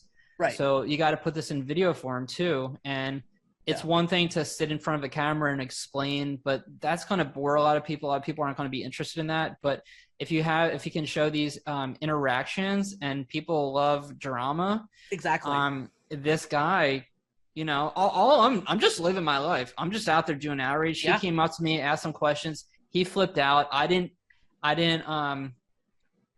was just being really polite and respectful and mature and rational. I didn't antagonize him or anything. I wasn't trying to get him to get angry. I don't try to get anyone to get angry. You were totally respectful. Yeah. I mean, I take this very seriously. I want as many people to get on board with this message as possible. I want as many people to agree with it as possible. I'm not looking to make people angry. No. But the reality of the world is that a lot of humans, they're not good at controlling their anger. They're not good at processing why they're angry, why they're feeling these ways, and they're not good at containing their anger and working through it. Like he wanted to act like he's like, in the beginning of the video, he wants to act like he's so mature and just like gets it, and he's like all spiritual and just like knows maybe more than a lot of other people like how the world works. And he did say some good lines. Like he said something about how, I can't remember exactly how he put it, but in the beginning he's talking about how this whole idea that there's like a right way to live and you have to be like this to be human, like that's total bullshit. Right. And I mean that's totally right, and that's a big part of Stop Having Kids, like promoting authentic living and not abiding by these stories that have been handed down to us about like our gender roles and like steps you have to life paths you have to follow and all that stuff. So he was on board with that, but it was this idea that having kids is always selfish that you see his facial expression really change when I said selfish. Flip out. So well, I'm glad that that's not the normal reaction. I mean, that's the best takeaway. Oh yeah, I mean, if that's not the norm, which is phenomenal news. Yeah. But yeah, I mean, I was concerned for you in that video, and I mean, what else can I say other than stay? I love what you're doing, but stay safe out there for sure. So I wanted to talk a little bit about what I'm, just the art of Stop Having Kids. We talked quite a bit about the website. I think the website's phenomenal. I love all the visuals on the website. I wanted to say that I love your merch. So far I have a t-shirt. I have a bunch of the bumper stickers. I'm actually going to give a bunch away at I have a contest every year for people to make their first anti-natalist video. And so I'm going to give those away. And I love the signs. Are these signs something that people can order through the website? The signs are actually available for people to just download for free. So if you go on the website in the top menu, there's a section called Get Involved. Under Get Involved, there's Get Active. From there, there's all the different ways you can get active in the movement. So one way is just, buying the merch and wearing that. Another way is printing out, there's different posters you can print out and hang on poles or wherever you want. Like that would be super cool if there were any anti-natalist business owners who have stores and they would like put them in their windows. I would love that. The signs you can, the ones with just the words, you can, I have them formatted for 20-inch by 30-inch because I think that's like the perfect size to be holding, and I always get them printed double-sided. So you can go out and hold those. You can print them at a smaller size. I've been also printing them at just 11 by 17 paper, and I've been kind of tougher paper, not like the real flimsy kind, and I've been hanging those up on street poles and stuff. There's flyers, and actually just a couple hours ago, I now have the second version of the Stop Having Kids flyer. So it's awesome. The one that I already have available, the double-sided one I already have available on the website, that's there to stay. But now I have another one, and the front of it is about how having kids is selfish, and it lists the top, like, however many reasons, I don't know if it's 15 or what, of why humans have kids. And the back is the benefits of living a child-free lifestyle. So now there's two different flyers available that people can give away. I really recommend, especially if you wear a t-shirt, a tank top, or a face mask, I really recommend printing out some of those handout cards, double-sided handout cards. I take them with me everywhere, and I give them out almost every time I go out. That lets people know that this is like a movement and something much bigger than just a t-shirt. And then they can I see people all the time. Well, I've had people like ask me for extras to give to other people, and then they're like, oh, I'm going to tell my wife about this, or I'm going to go tell my friend about this, or whatever. So yeah, I got the signs, the posters, the handout cards, the flyers, the merch. I think that covers it for now. I might be missing one thing. That's awesome. But yeah, there's so if people don't want to get involved with the actual street outreach, there's all these other ways you can get involved. You can go wear the stuff, or you can go print stuff out and hang it up. So yeah, I don't want to get involved with like having to get stuff printed from somewhere and then ship it to people. Yeah, I can understand that. Right. Everyone can just, do that locally wherever they live. And if they run into any kind of issues, I can help them out. But just try to make it as easy as possible for people. Yeah. No, I love all the tools you've made for people. It's a great service to the community.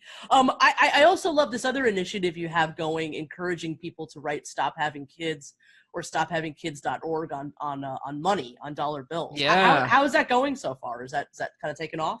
No, I don't think so. Honestly, I don't even do it that much because it's not that I don't feel like it. I just forget all the time. Yeah. So I actually should make a note, like on my desk or something, and just as like a constant reminder, and it'll eventually become second nature to me.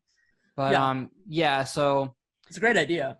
Yeah, I don't know how many people are doing it. I've promoted it a little bit, not that much. I haven't actually even thought about that in probably over a month. Okay. So yeah, that's not much of an initiative right now, but over time I should definitely get better at practicing that myself and also promoting it too. But yeah, that's a good, easy way to get the message out there. Absolutely. Yeah. It doesn't take much time to write that on some currency, and then that's going to get passed around, and it's just a really good way to, I don't think people should just write Stop Having Kids on there. I think they should write the actual website, because it still says Stop Having Kids, but then they can get led to the website. And I think that's probably wise. Yeah, for sure. I realized last night that I was somehow not signed up for it. I feel really bad about that, but I did fix it. So can you tell me a little bit about the newsletter and how often you're releasing them? How many did I miss? Yeah. So the newsletter, I've been doing that typically, I think about a couple times a month. Okay. And I would encourage everyone to sign up for it. And I talk about highlights from the outreach and what I've been giving away to people, because I donate like a lot of food and stuff. If there's new merch available, I'll talk about that. If there's new, for example, the new flyers are going to become available very soon. I'll probably put those on the website in the next couple of days. So I'll be mentioning that in the next newsletter, the YouTube video. So I would definitely, anyone who's really into Stop Having Kids, I would encourage you to sign up for the newsletter, because even if you do follow on social media, I always put stuff in the newsletter that I don't also put on social media. Okay. So talk about a wide variety of stuff, and I've had a lot of really good feedback from the newsletters. And excellent. Yeah, I'm just really glad to start getting some video content out there soon, because so far with the newsletters, it's been mostly photos. So people haven't really, I've been talking about, when I was here, there was all this support, and I don't know how many people actually believe it, because people's expectations are that this wouldn't be supported, and people are so used to people lying to them and lying for marketing reasons and for whatever other reasons. And I'm just completely honest. So, it'll be great now to start showing more than just photos, but, for sure. Well, but speaking of the photography and just the images, I mean, another one of the campaigns that you've initiated is something I'm incredibly excited about, because it's something I've long wanted to see myself, and that's the billboard campaign. So what is the status of that, and can you tell us a little bit about what you're trying to do with that? Yeah, you're gonna be disappointed about this, but the status of that is canceled. In all caps. I'm sorry to hear that. It's okay. It's kind of okay. It's pretty depressing, but It's going to have to wait. So it's just too early on. There's just not enough support. Yeah.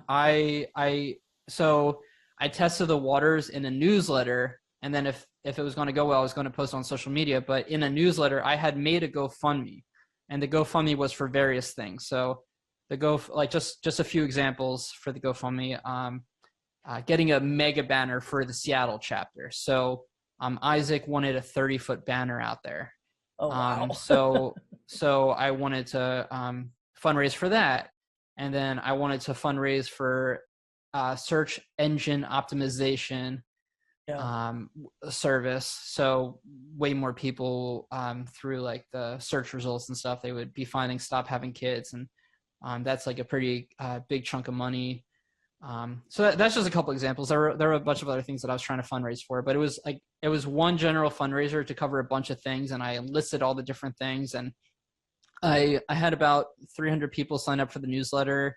Wow. I sent it out, and I let a couple of days go by, and there was not a single donation. And it's like, if I'm not going to get a donation for that, there's no way these billboards are going to get covered, because the billboards, that was over $20,000, I think, because I wanted to do two. I could have just done, there were two locations that I really liked in Austin, Texas. One was close to 9,000, one was close to 11,000. So I could have technically just done one, which would have been fine. I mean, one's still huge, and these are like very, very prominent locations. And I specifically wanted this to be during Austin City Limits, which is a big music festival out there. So not only is it just the Austin locals, it's like a huge rush of outsiders too. So I just thought it was perfect, but there's just no way I'm going to be able to even achieve like a fraction of that goal at this point in time. So, I mean, I don't think so, at least. Well, listen, you launched in March. It's only July. You've come so far already. I'm sure you'll get your opportunity at some point. Oh yeah, I have no doubt. Yeah, I have no doubt too. It's just not the right timing. So I didn't even want to follow through with it and make the GoFundMe. So because I'm just setting myself up for disappointment, and I hear you. I'm already so busy, and fundraising is super taxing. So I canceled the other GoFundMe that I had for the SEO and the big banner and all the other stuff. I just canceled it. And luckily Isaac ended up just ordering the banner himself. So he actually, awesome.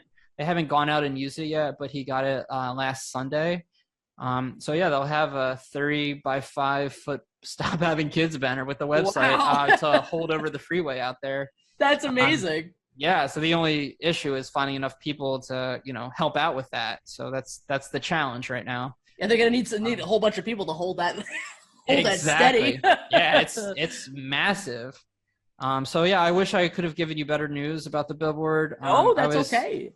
I was not very realistic about that. It's almost like, from my own experience, it's almost like being a kid in a candy store starting some of this activism, because so much hasn't been done yet. Yeah. So it's easy to kind of like pile it on yourself, and want to and just take on too much too soon.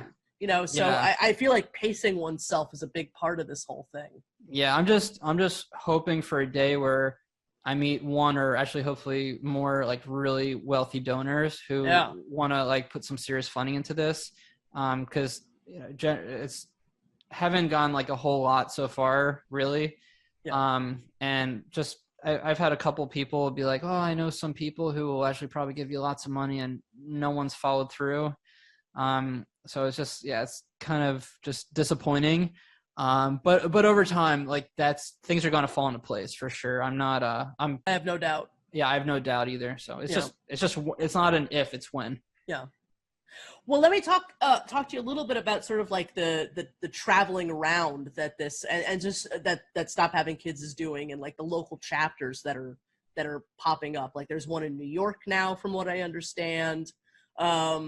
And you've got a couple of events on the way. Like, I assume you're still going to do something in October, correct, for Austin City Limits? Yeah, well, there isn't really an active group in New York, so I went to New York. I bought a bunch of materials, like a bunch of signs and a banner and cards and stuff for them out in New York. Okay. And I went one day. We did it in Times Square, which was not like a very good location. There was a lot of negativity, a lot of hostility, a lot of support too. Sorry to hear that. But it was a pretty draining day. It was just not.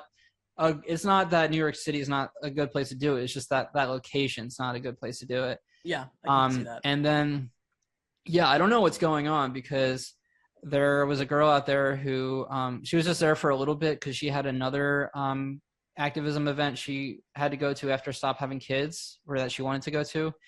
And yeah, she acted like she was all about it, and she wanted to take over the chapter and get it started out there.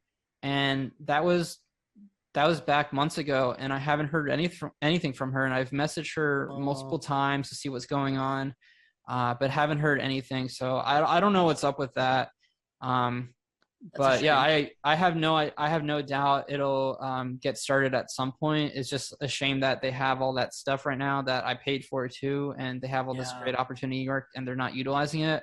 Ran into another situation, a couple other situations similar to that too, where I bought a bunch of materials for people who said that they were going to do this and they didn't follow through. So I'm just not doing that anymore. If people want to start their own thing, they can use their own money. This stuff's not super expensive to get. They can use their own money and do it. I'm not gonna continue to pay for stuff. And I just, I already have like so many of my own costs anyway. That's a huge burden on you for sure. You have to fit the bill for somebody to do that. Yeah. So I'm excited about Minneapolis, because I went out there to help the start of Minneapolis. And there's, like I was saying before, there's so much support, and there were some people who came out and joined, and they were really into it. But there's like an issue there with people who say, oh yeah, I'm interested in coming, and then they just don't come out, or they just keep making excuses. So that's still kind of getting started. And then Seattle, they've been fairly consistent from what I can tell, but they still have a lot of building up to do in terms of like volunteers. Portland, it's so far it's mostly just been me and Stephanie. And then actually there was this girl I asked to come out last night, and actually I just like paid her like as a model, just like to, I mean, she was like very interested in Stop Having Kids, but just like paid her to like come out there and stand out there with signs. And I mean, this is not just like some random person. Like, she was very interested. And she found out about the word anti-natalist because of me. And yeah, it was like last night, that was just days ago, and last night she's holding a sign that says normalize anti-natalism. But wow, Stephanie, she started as a model, so I had just gotten the tank tops in, and so I needed to get a model. And so I put it out there, she responded, and then we did it. And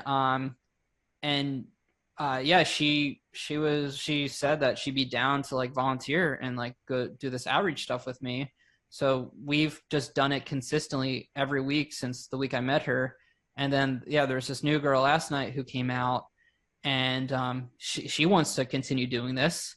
So it was like this, in both cases, it was this one-time paid thing. And then they see what it's like, and they want to keep doing it as a volunteer. Amazing. So I think I'm just gonna keep going with that approach for a little while, and I'll pay people for like an hour and a half to come out, and they'll see how awesome it is, and a lot of them will want to keep doing it as a volunteer.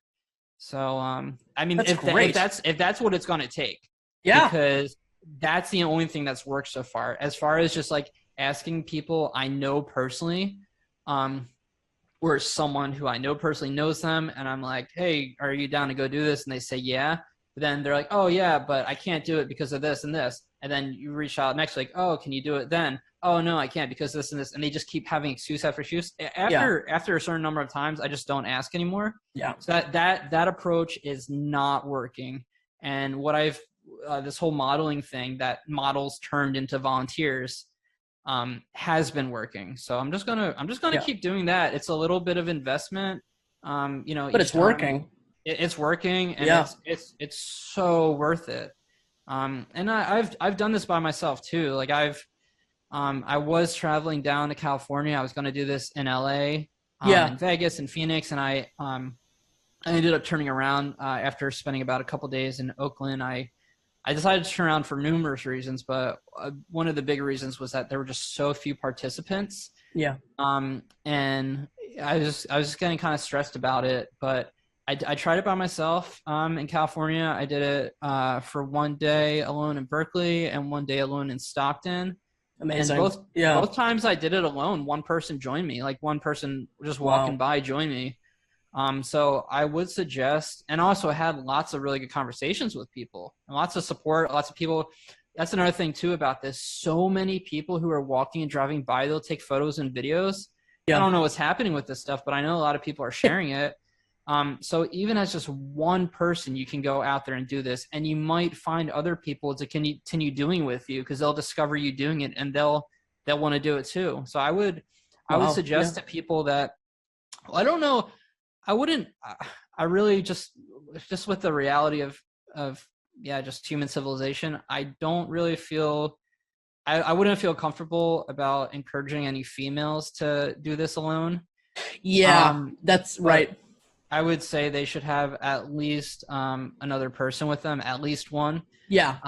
But as far as males go, I would say, like, I don't think it would hurt to try it alone.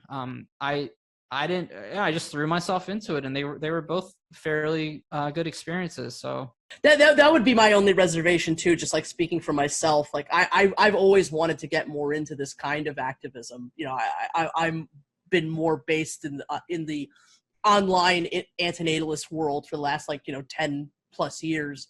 Mm-hmm. But I haven't done much of like the kind of thing that you're doing, and I've always wanted to, but that doing it alone has always been sort of my one fear, just in case, like, what might happen. And it's also not like the greatest optics to be doing it alone, because then it looks like a kind of lonely message. Right. Kind of has more of like a mainstream appeal the more people you have doing it. Yeah. Especially like, just seeing from the videos and the photos, like there's a real strength in the numbers thing that you guys have achieved, I think. And at the same time, I mean, you really have to be credited that, like, it's a bunch of you, but it's not intimidating, like the way that you're presenting yourself, and I don't know that would be true in everybody's hands. Yeah, that's the thing too. You don't you don't know, like, when someone comes out how they're going to be. There was one guy who showed up at he was just like walking by our demo in Minneapolis, and I didn't know this, but he had been drinking beforehand and he was drunk, and he yelled something out to someone that was completely inappropriate, and it kind of caused like a whole scene. And I don't want people like that joining. I don't want problematic people. Right. I think it's really important to be polite and respectful, and I don't mind like getting angry at people, but you have to let some amount of time pass. You have to have some kind of threshold before the anger can be released. Right. So people really need to like have some decent amount of like self-regulation and stuff. And I agree. I'm really big about professionalism. I really want this to be as professional as possible. Yeah. It's not like, I don't want it to be sloppy. I don't want people out there with like cardboard written signs. It all looks very professional. It comes off that way for sure. Yeah, that's definitely my goal. And I don't want people like shouting shit at people, no bullhorns. It's just like totally unnecessary. And we really gotta, people have misconceptions and beliefs about all kinds of stuff, about vegans, about anti-natalists, and about so many other things we could mention. And I'm really about busting all those misconceptions. Right. So I think for me, how I give away free food and other stuff at all the outreach events, that shows that I care. And it's not like just some like fuck humans thing. And people are always like, you're trying to make humans extinct. It's like, if I'm trying to make humans extinct, why am I giving away this food that's helped sustaining their life? Right.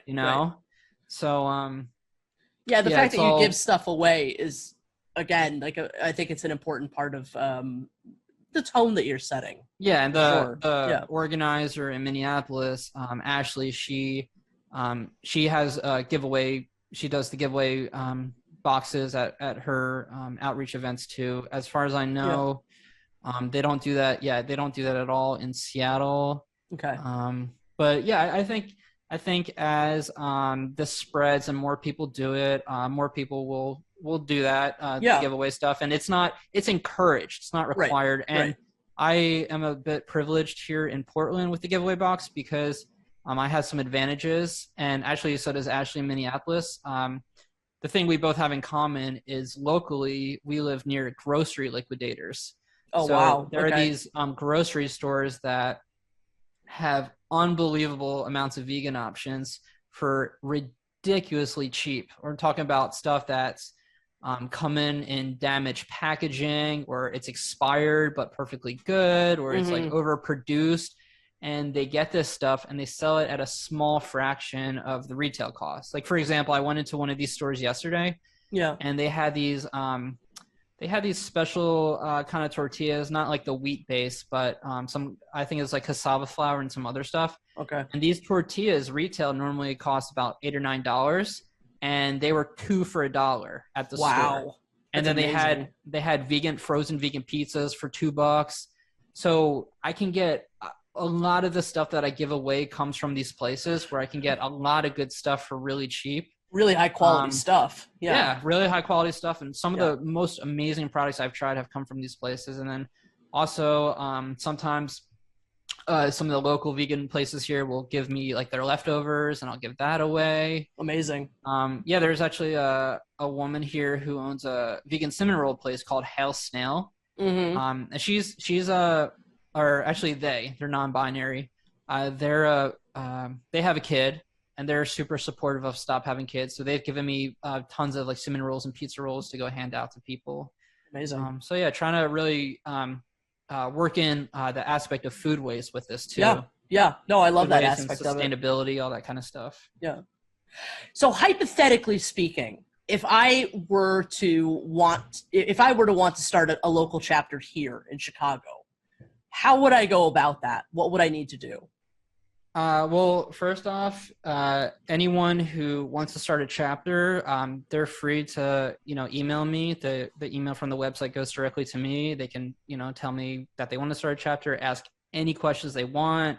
If you ever wanted to do a phone call or like something like this, to get more information, that's totally fine with me. I would definitely, I think it would help to review the website, which obviously you've already done. I think it would help to watch video footage to see how like I do it and to see how other people do it, because I think a lot of people just don't really know how to talk about this. Like there is one guy who is doing this in Seattle, and he never even went to the Stop Having Kids website, and he's like holding stuff that says has a website on it, but he's never even been to it. And people, I heard someone go up to him and they're like, "What do you mean by this? Like, what is this Stop Having Kids?" And he's just like, just what it says, Stop Having Kids. And it's like, no, there's like way more to it than that. Yeah. And so that was just kind of really lazy on his part. Yeah. I really like coming at it too from the point that like, why are people bringing other people into a world that they distract themselves from constantly? Because so many people are living constantly trying to distract themselves. So they don't have to think about all this stuff. And the fact that they're still willing to like bring people into a world where the state of the world's like that. That's very highlighted on the website, and I have signs that people hold that say that. I actually think that's one of the strongest messages on the whole site. And I think it's one of and no one ever talks about that. No one ever talks about it. I've never heard any other anti-natalist talk about that. No, I mean, look, how much of the population is on antidepressants? How much of the people are doing everything they can to not have to deal with the horror of their lives. On antidepressants, doing other kinds of drugs, watching pornography all day, playing video games all day, watching movies, reruns over and over and again. Like, the list goes on. I think it's one of the biggest points that we should be making, because I think a lot of people, so much of the human population is just surviving and just coping. So I think people should really get familiar with the subject matter and the goals of Stop Having Kids. And then, review the video footage that I'm going to be putting out there. And definitely, I think certain things are pretty essential to have out there with you. Definitely the handout cards at the very least, but I would also encourage getting a bunch of flyers printed out. I always like to offer people, would you like a card or a flyer? Sometimes people want both. Sometimes, people prefer the card. Some people prefer the flyer. Yeah. it's also so awesome because then when you can't really have a full-on conversation with someone's just like passing by in their car, they're at a red light or whatever, you can just go run them a flyer or a card. And I don't push them on anyone. I always ask people, would you like one? And if they say yeah, I give it to them. If they say no, I'm like, okay. So yeah, I think that stuff, some signs, a banner. I just recently I'm not handy at all myself, but I have a local friend who's really handy, and he just made really cool frame for my banner. So now instead of it needing to be held by 2 or 3 people, which even sometimes doesn't work out well, I can just hold it myself, or whoever holds it can hold it themselves. It's really light.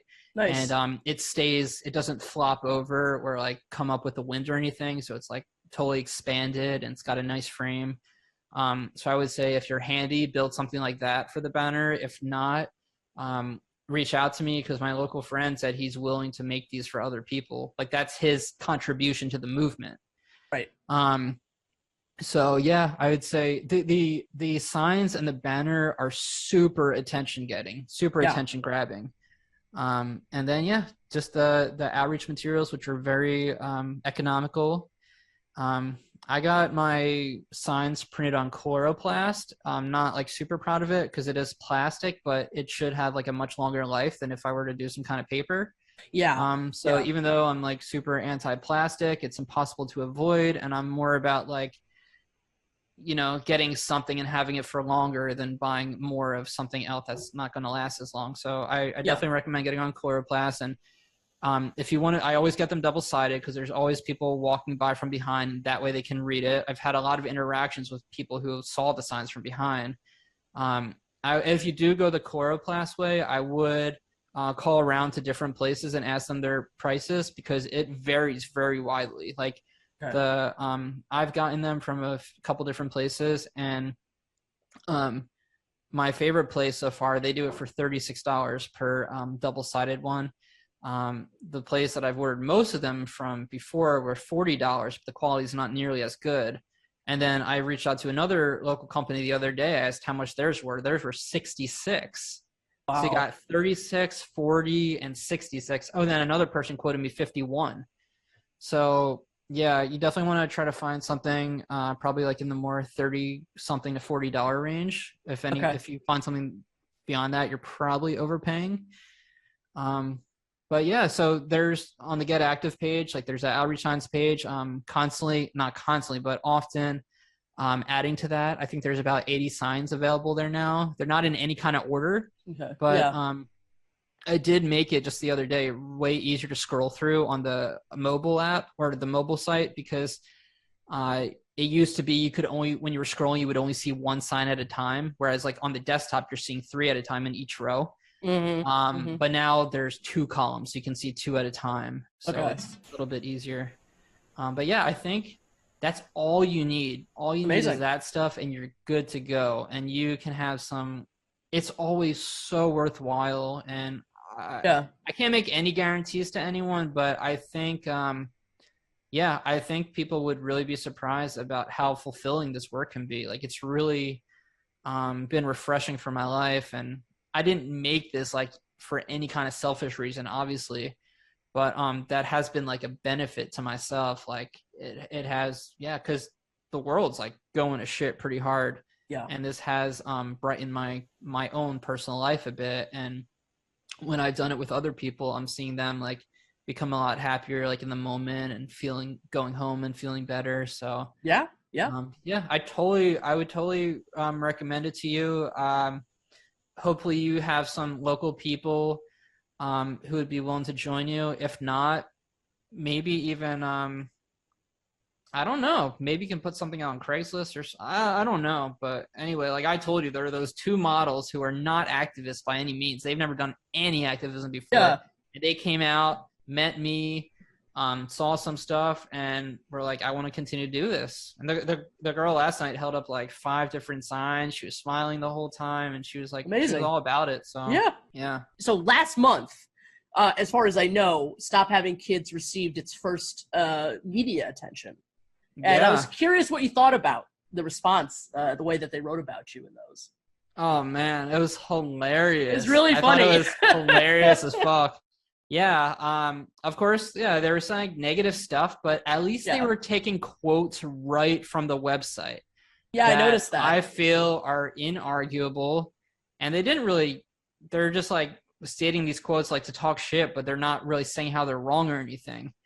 So I love that because, those people who read the article, they might not go to the website, but they're at least going to see those talking points, which is huge. And, it's helping to accelerate the conversation, whatever side of the conversation you're on. And, it's only going to spread. And yeah, I don't necessarily agree with what's the quote people always say, like any publicity is great publicity. I think that depends, but I think for Stop Having Kids, it's 100% of the time. As long as it's not just like completely made up stuff and they're not taking anything real that Stop Having Kids has done or wrote. Like if someone were to just completely fabricate a story about someone from Stop Having Kids and make up something completely make up something that didn't happen, that wouldn't necessarily be good publicity. I don't know. Yeah. But I thought that was all great. Like they just look like idiots. Or I don't really like to say the word idiots. I should just say they look really unintelligent and irrational. Ignorant. Yeah, for sure. Yeah, really ignorant. Like they look like jerks. And they look very insensitive. And yeah, so I had no idea that was going to happen. Like that was just from that one day when we were in Edina. We were in Edina for 3 to 3.5 hours. Edina, Minnesota, a very white, affluent area. And then we were in Minneapolis later that night. And in Edina, we had a lot of support. We had some pretty negative people too, but we had a lot of support. And so someone came over and took that photo of us that got used for that one article. And I don't even know who that person was, but yeah, sometimes when you see someone taking a photo, like, they're like really positive about this. Sometimes that they're negative about it and they're going to like talk shit with it. And then other times you just can't tell. So there was one woman who I think said or looked said something negative or looked kind of negative, and she took a photo from the passenger seat of a car. So I wonder if it was that person. Maybe she sent it to someone she knows who was one of those writers. But I love how there was this one person who writes for, I think it was called Social Actuality. Yeah. And they made a rebuttal to one of those articles, and they did a fantastic job. So I don't know if that person's ever going to listen to this podcast, but if you're listening, I never reached out to you. I would like to say thank you for doing that. But they're writing about antinatalism more and more, which is it's interesting to watch. Yeah. Yeah, and I really think that's going to become more of a hot topic, writing about antinatalism, where I think a year from now, a lot more people are going to know that word. And I think so too. I mean, since 2019, and there was everything that happened with Raphael Samuel, in the antinatalism in the Indian context, and that was sort of like the first time that there was all this like global media, around the subject. I just think it's ripe for that. Like it's definitely, I think everything that's been happening in the last couple of years, I think if I started Stop Having Kids 3 or 4 years ago, it wouldn't have nearly the same amount of support that it does now. But I think now people can more people can see how fucked things are and how things are only going to continue to get worse. Yeah. So it's easier for them to get on board, because people like really latch on to hope, and they have really weird ways of expressing how there's hope. Yeah. And I think it's becoming increasingly hard to convince yourself and to convince others that there's any amount of hope for us and, I guess the world at large. Well, you know what? I think sometimes people need to realize that the greatest hope there can be is prevention. Yeah. And so, for me, antinatalism is extremely hopeful in that sense. I'm definitely hopeful that anti-natalism is going to explode for sure. Yeah. I'm not hopeful that we're going to like solve any of our big problems. I'm not hopeful that humans are going to stop raping and maybe not, but we can definitely do our part to prevent more of that from happening. Exactly. And that's what this is all about. Like at the very root of Stop Having Kids, it's about suffering reduction. Exactly. And we can't remove all suffering, but we can reduce suffering. Right. And while we're talking about this, it's so funny because it just made me think of this one story of that happened in Minneapolis. There was this guy who saw us holding the banner, and he came over to talk to us, and we were just like talking about all the suffering in the world, and he didn't really seem too concerned about that. And he was like, well, I think people should still be having kids because, passing on your genes and blah blah blah. And yeah, we just couldn't see eye to eye because he's just like so egotistical, and we're trying to be like looking out for people and stuff. And this woman is crossing the street, and she sees the Stop Having Kids banner, and she's like, oh my God, this is like so sad. And like sad that we're doing this and we have this message. And she's like, I can't remember what she said exactly. I do have it on video, so this will be coming out at some point. But she had said something about like how the world is hopeless. And so it's like, I guess like we're making the world more hopeless or something. And it's like, so if you already believe that the world is hopeless, shouldn't you be on board with this message? Why would you be okay with people bringing other life into a hopeless world? Right, exactly. So it's just so ironic. And yeah, it's just amazing how people can't make these common or seemingly common sense connections. Exactly. What do you think anti-natalists are doing right so far? And what do you think we're doing wrong?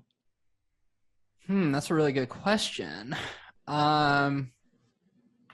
Well, I think I'll start with the wrong. I think what anti-natalists are doing wrong is they're not really talking about this that much, in real life at least. Right. At least not with people beyond their like maybe best friends and their partners and stuff. A lot of people are scared to talk about this stuff.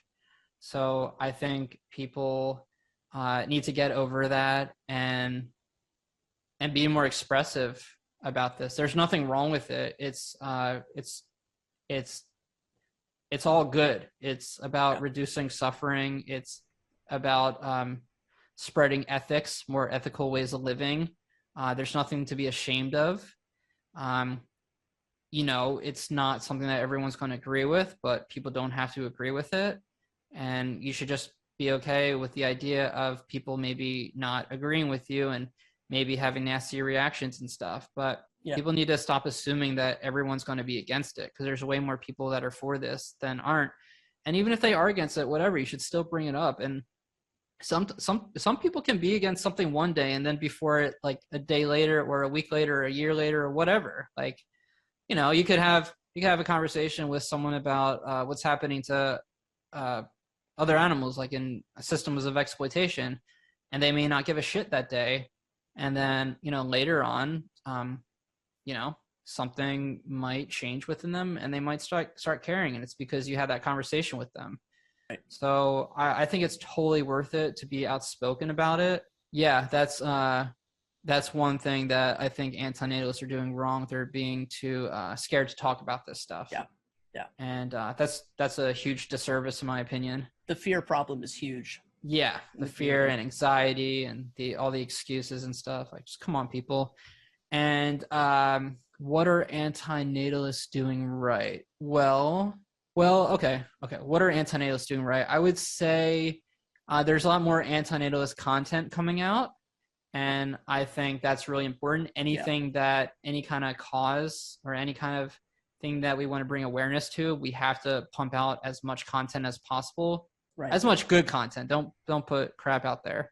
But yeah, I mean, I think you would agree that there's more anti-natalist content coming out now than ever. Yes, absolutely. It's a pretty big boom. Yeah. And that's extremely important, because if we don't have all that content, there's less things that people can find.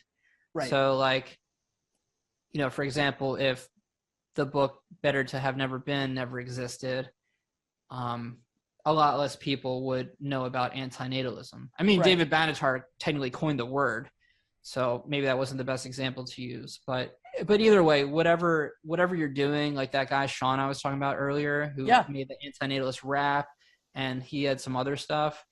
When you can put out stuff out there that's quality, and that has like a sharing aspect to it, like a aspect that makes people really want to share it, I think that's huge, because that can spread, and people can hear the word anti-natalist and look that up, not know what it meant before, and then they want to spread it around. And sometimes there's people who find out about the word anti-natalist and they want to talk shit. But, you know, if, for example, there was one woman when I was in New York City who came up to us very hostile, and all she wanted to do was just talk shit. And she went onto her Instagram live and put me on her Instagram live, and I didn't mind. I embraced it. And she's just trying to talk shit about me and to me in front of her whole audience. And I was just providing very rational responses to all her questions, and her accusations. And, you know, I don't know what her following was like, but there were certainly people watching at the moment. There are going to be people watching later. And out of all the people that are watching it, there has to be some amount, even though she's against me, there has to be some amount of people who agree with me. Right. You're connecting to somebody.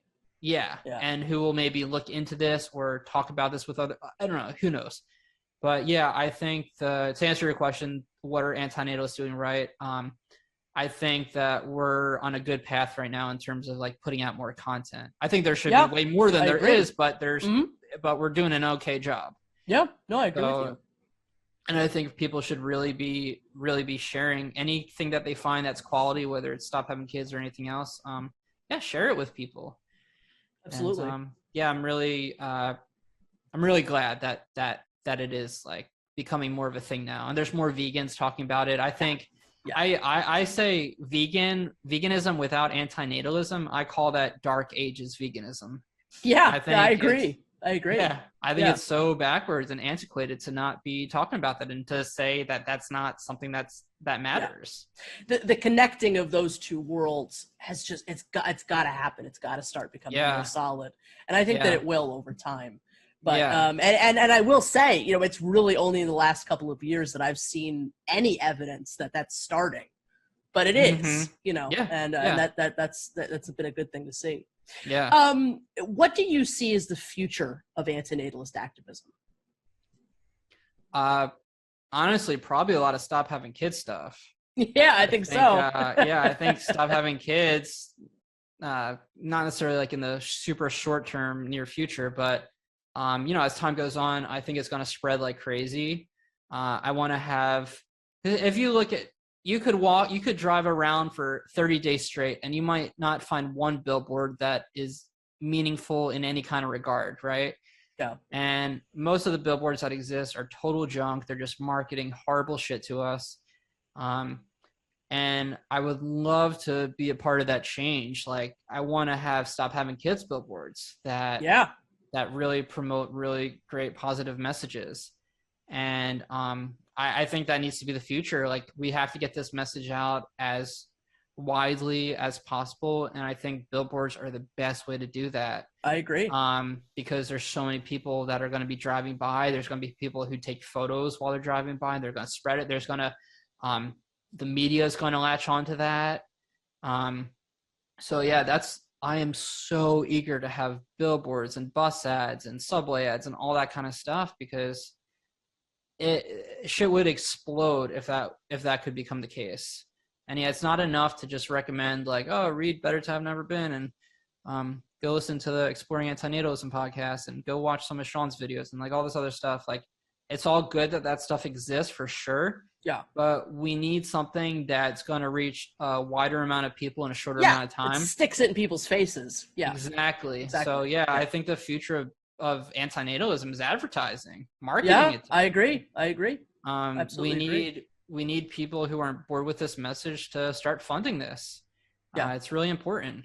And a lot of people have way more money than they can do anything with. So y'all got my email address. Well, that perfectly leads me into my last question is, Dietz, if people want to help Stop Having Kids, what should they do? Where should they go? Okay, well, there's so many ways to help. So I guess we could start with the non-financial ways to help. Talk to other people about these kinds of subjects and recommend them Stop Having Kids as a resource. Share the Stop Having Kids content on whatever platforms it is. I would say it's I always like getting positive messages from people. I've gotten a lot of that, a lot of really great feedback. That doesn't necessarily like help the whole thing, but that helps me to keep going. Not that I've begun to descend or stop or anything like that, but it's good to like get those reminders, Absolutely. And then more like tangible ways of helping me. And also a great way to help is just go do this outreach. Go hang up these, if you don't want to go do outreach, or if you want to do this in addition to outreach, go hang up these signs, the posters and the signs. If you own a business, consider putting one or more of those in your window. I think people would be scared of losing business, but I doubt they'll lose any business. If anything, they might gain business because people are going to be like, this is badass. Yeah. You can donate in multiple ways. There's a PayPal. There's a LiberaPay, which no one's donated through that yet, but that's it's something where you sign up monthly. It's kind of like Patreon, but without all like the fanciness. And I don't like Patreon takes a cut. LiberaPay doesn't take a cut, but there is like still the processing fee. Okay. So yeah, Patreon, LiberaPay, PayPal. Stop Having Kids is on Venmo now, just to Stop Having Kids. Awesome. Buying the merch is a great way to support, buying the stickers and stuff. If anyone wants to, volunteer in any capacity, I could use like translators. Right now I have 3 translators working on the Spanish translation. Oh, I just had someone volunteer to do Chinese translation. I had someone from Germany volunteer to do a translation. So obviously we're going to keep needing more places. That's a great way to help. And that's all I can think of at the moment. But I'm sure there's other creative ways people can come up with to help. Well, like I said before, I'll have a whole bunch of links in the description. So yeah, anybody out there that wants to donate, please go check out Stop Having Kids out on Patreon, and also the website where you can donate. And help them as much as you can. Dietz, I think what you're doing is so important. It's a huge inspiration to me personally. Antinatalist activism is still a fairly new concept. And I think, as we said before, I think you found a very effective formula for engaging with a wider audience around the subject of antinatalism. And I'm just so delighted with the incredible amount of talent, polish, and passion you and everyone involved with Stop Having Kids has shown. I'm so excited to continue to watch the growth of Stop Having Kids, and I hope one day I'll be able to participate in one of your demonstrations. I'd really love to do that. Please. I'd love it. So thank you so much for being my guest today on the Exploring Antinatalism podcast. It's been a true pleasure speaking with you. Thank you. Yeah, it's been quite a pleasure, and I'm so glad for a lot of people to hear this. Please visit the Stop Having Kids website for more information, and please check out all the awesome resources and merch while you're there, and sign up for the mailing list. Please follow Stop Having Kids on YouTube, Facebook, Instagram, and Twitter for all kinds of new updates. Links below to find out all the ways you can donate to Stop Having Kids, including PayPal, LiberaPay, and Patreon. Thank you for listening to the Exploring Anti-Natalism podcast. This has been Amanda Oldfan-Sukenick and Mark J. Maharaj. You can find us on the YouTube channels Forever Wolf Films and Question Mark, respectively. Keep up with my daily antinatalist news updates at Antinatal News on Twitter. Please follow the podcast on Facebook, Twitter, and Instagram, and email us at exploringantinatalism@gmail.com. The podcast can be listened to on the YouTube channel Exploring Antinatalism Podcast, as well as Buzzsprout, Apple Podcasts, Google Podcasts, SoundCloud, and Stitcher. Our website, www.exploringantinatalism.com, was designed by the amazing Visions Noirs. Please visit Visions Noirs at www.bionoir.com and find more links to more of his work below. Logo art by the incredible Life Sucks.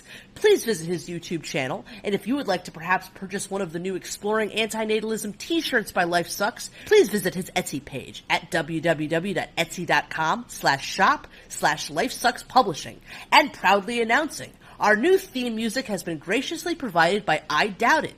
I Doubt It is an alum of the Exploring Antinatalism podcast, so please go listen to his episode 4, and visit his amazing YouTube channel, and subscribe.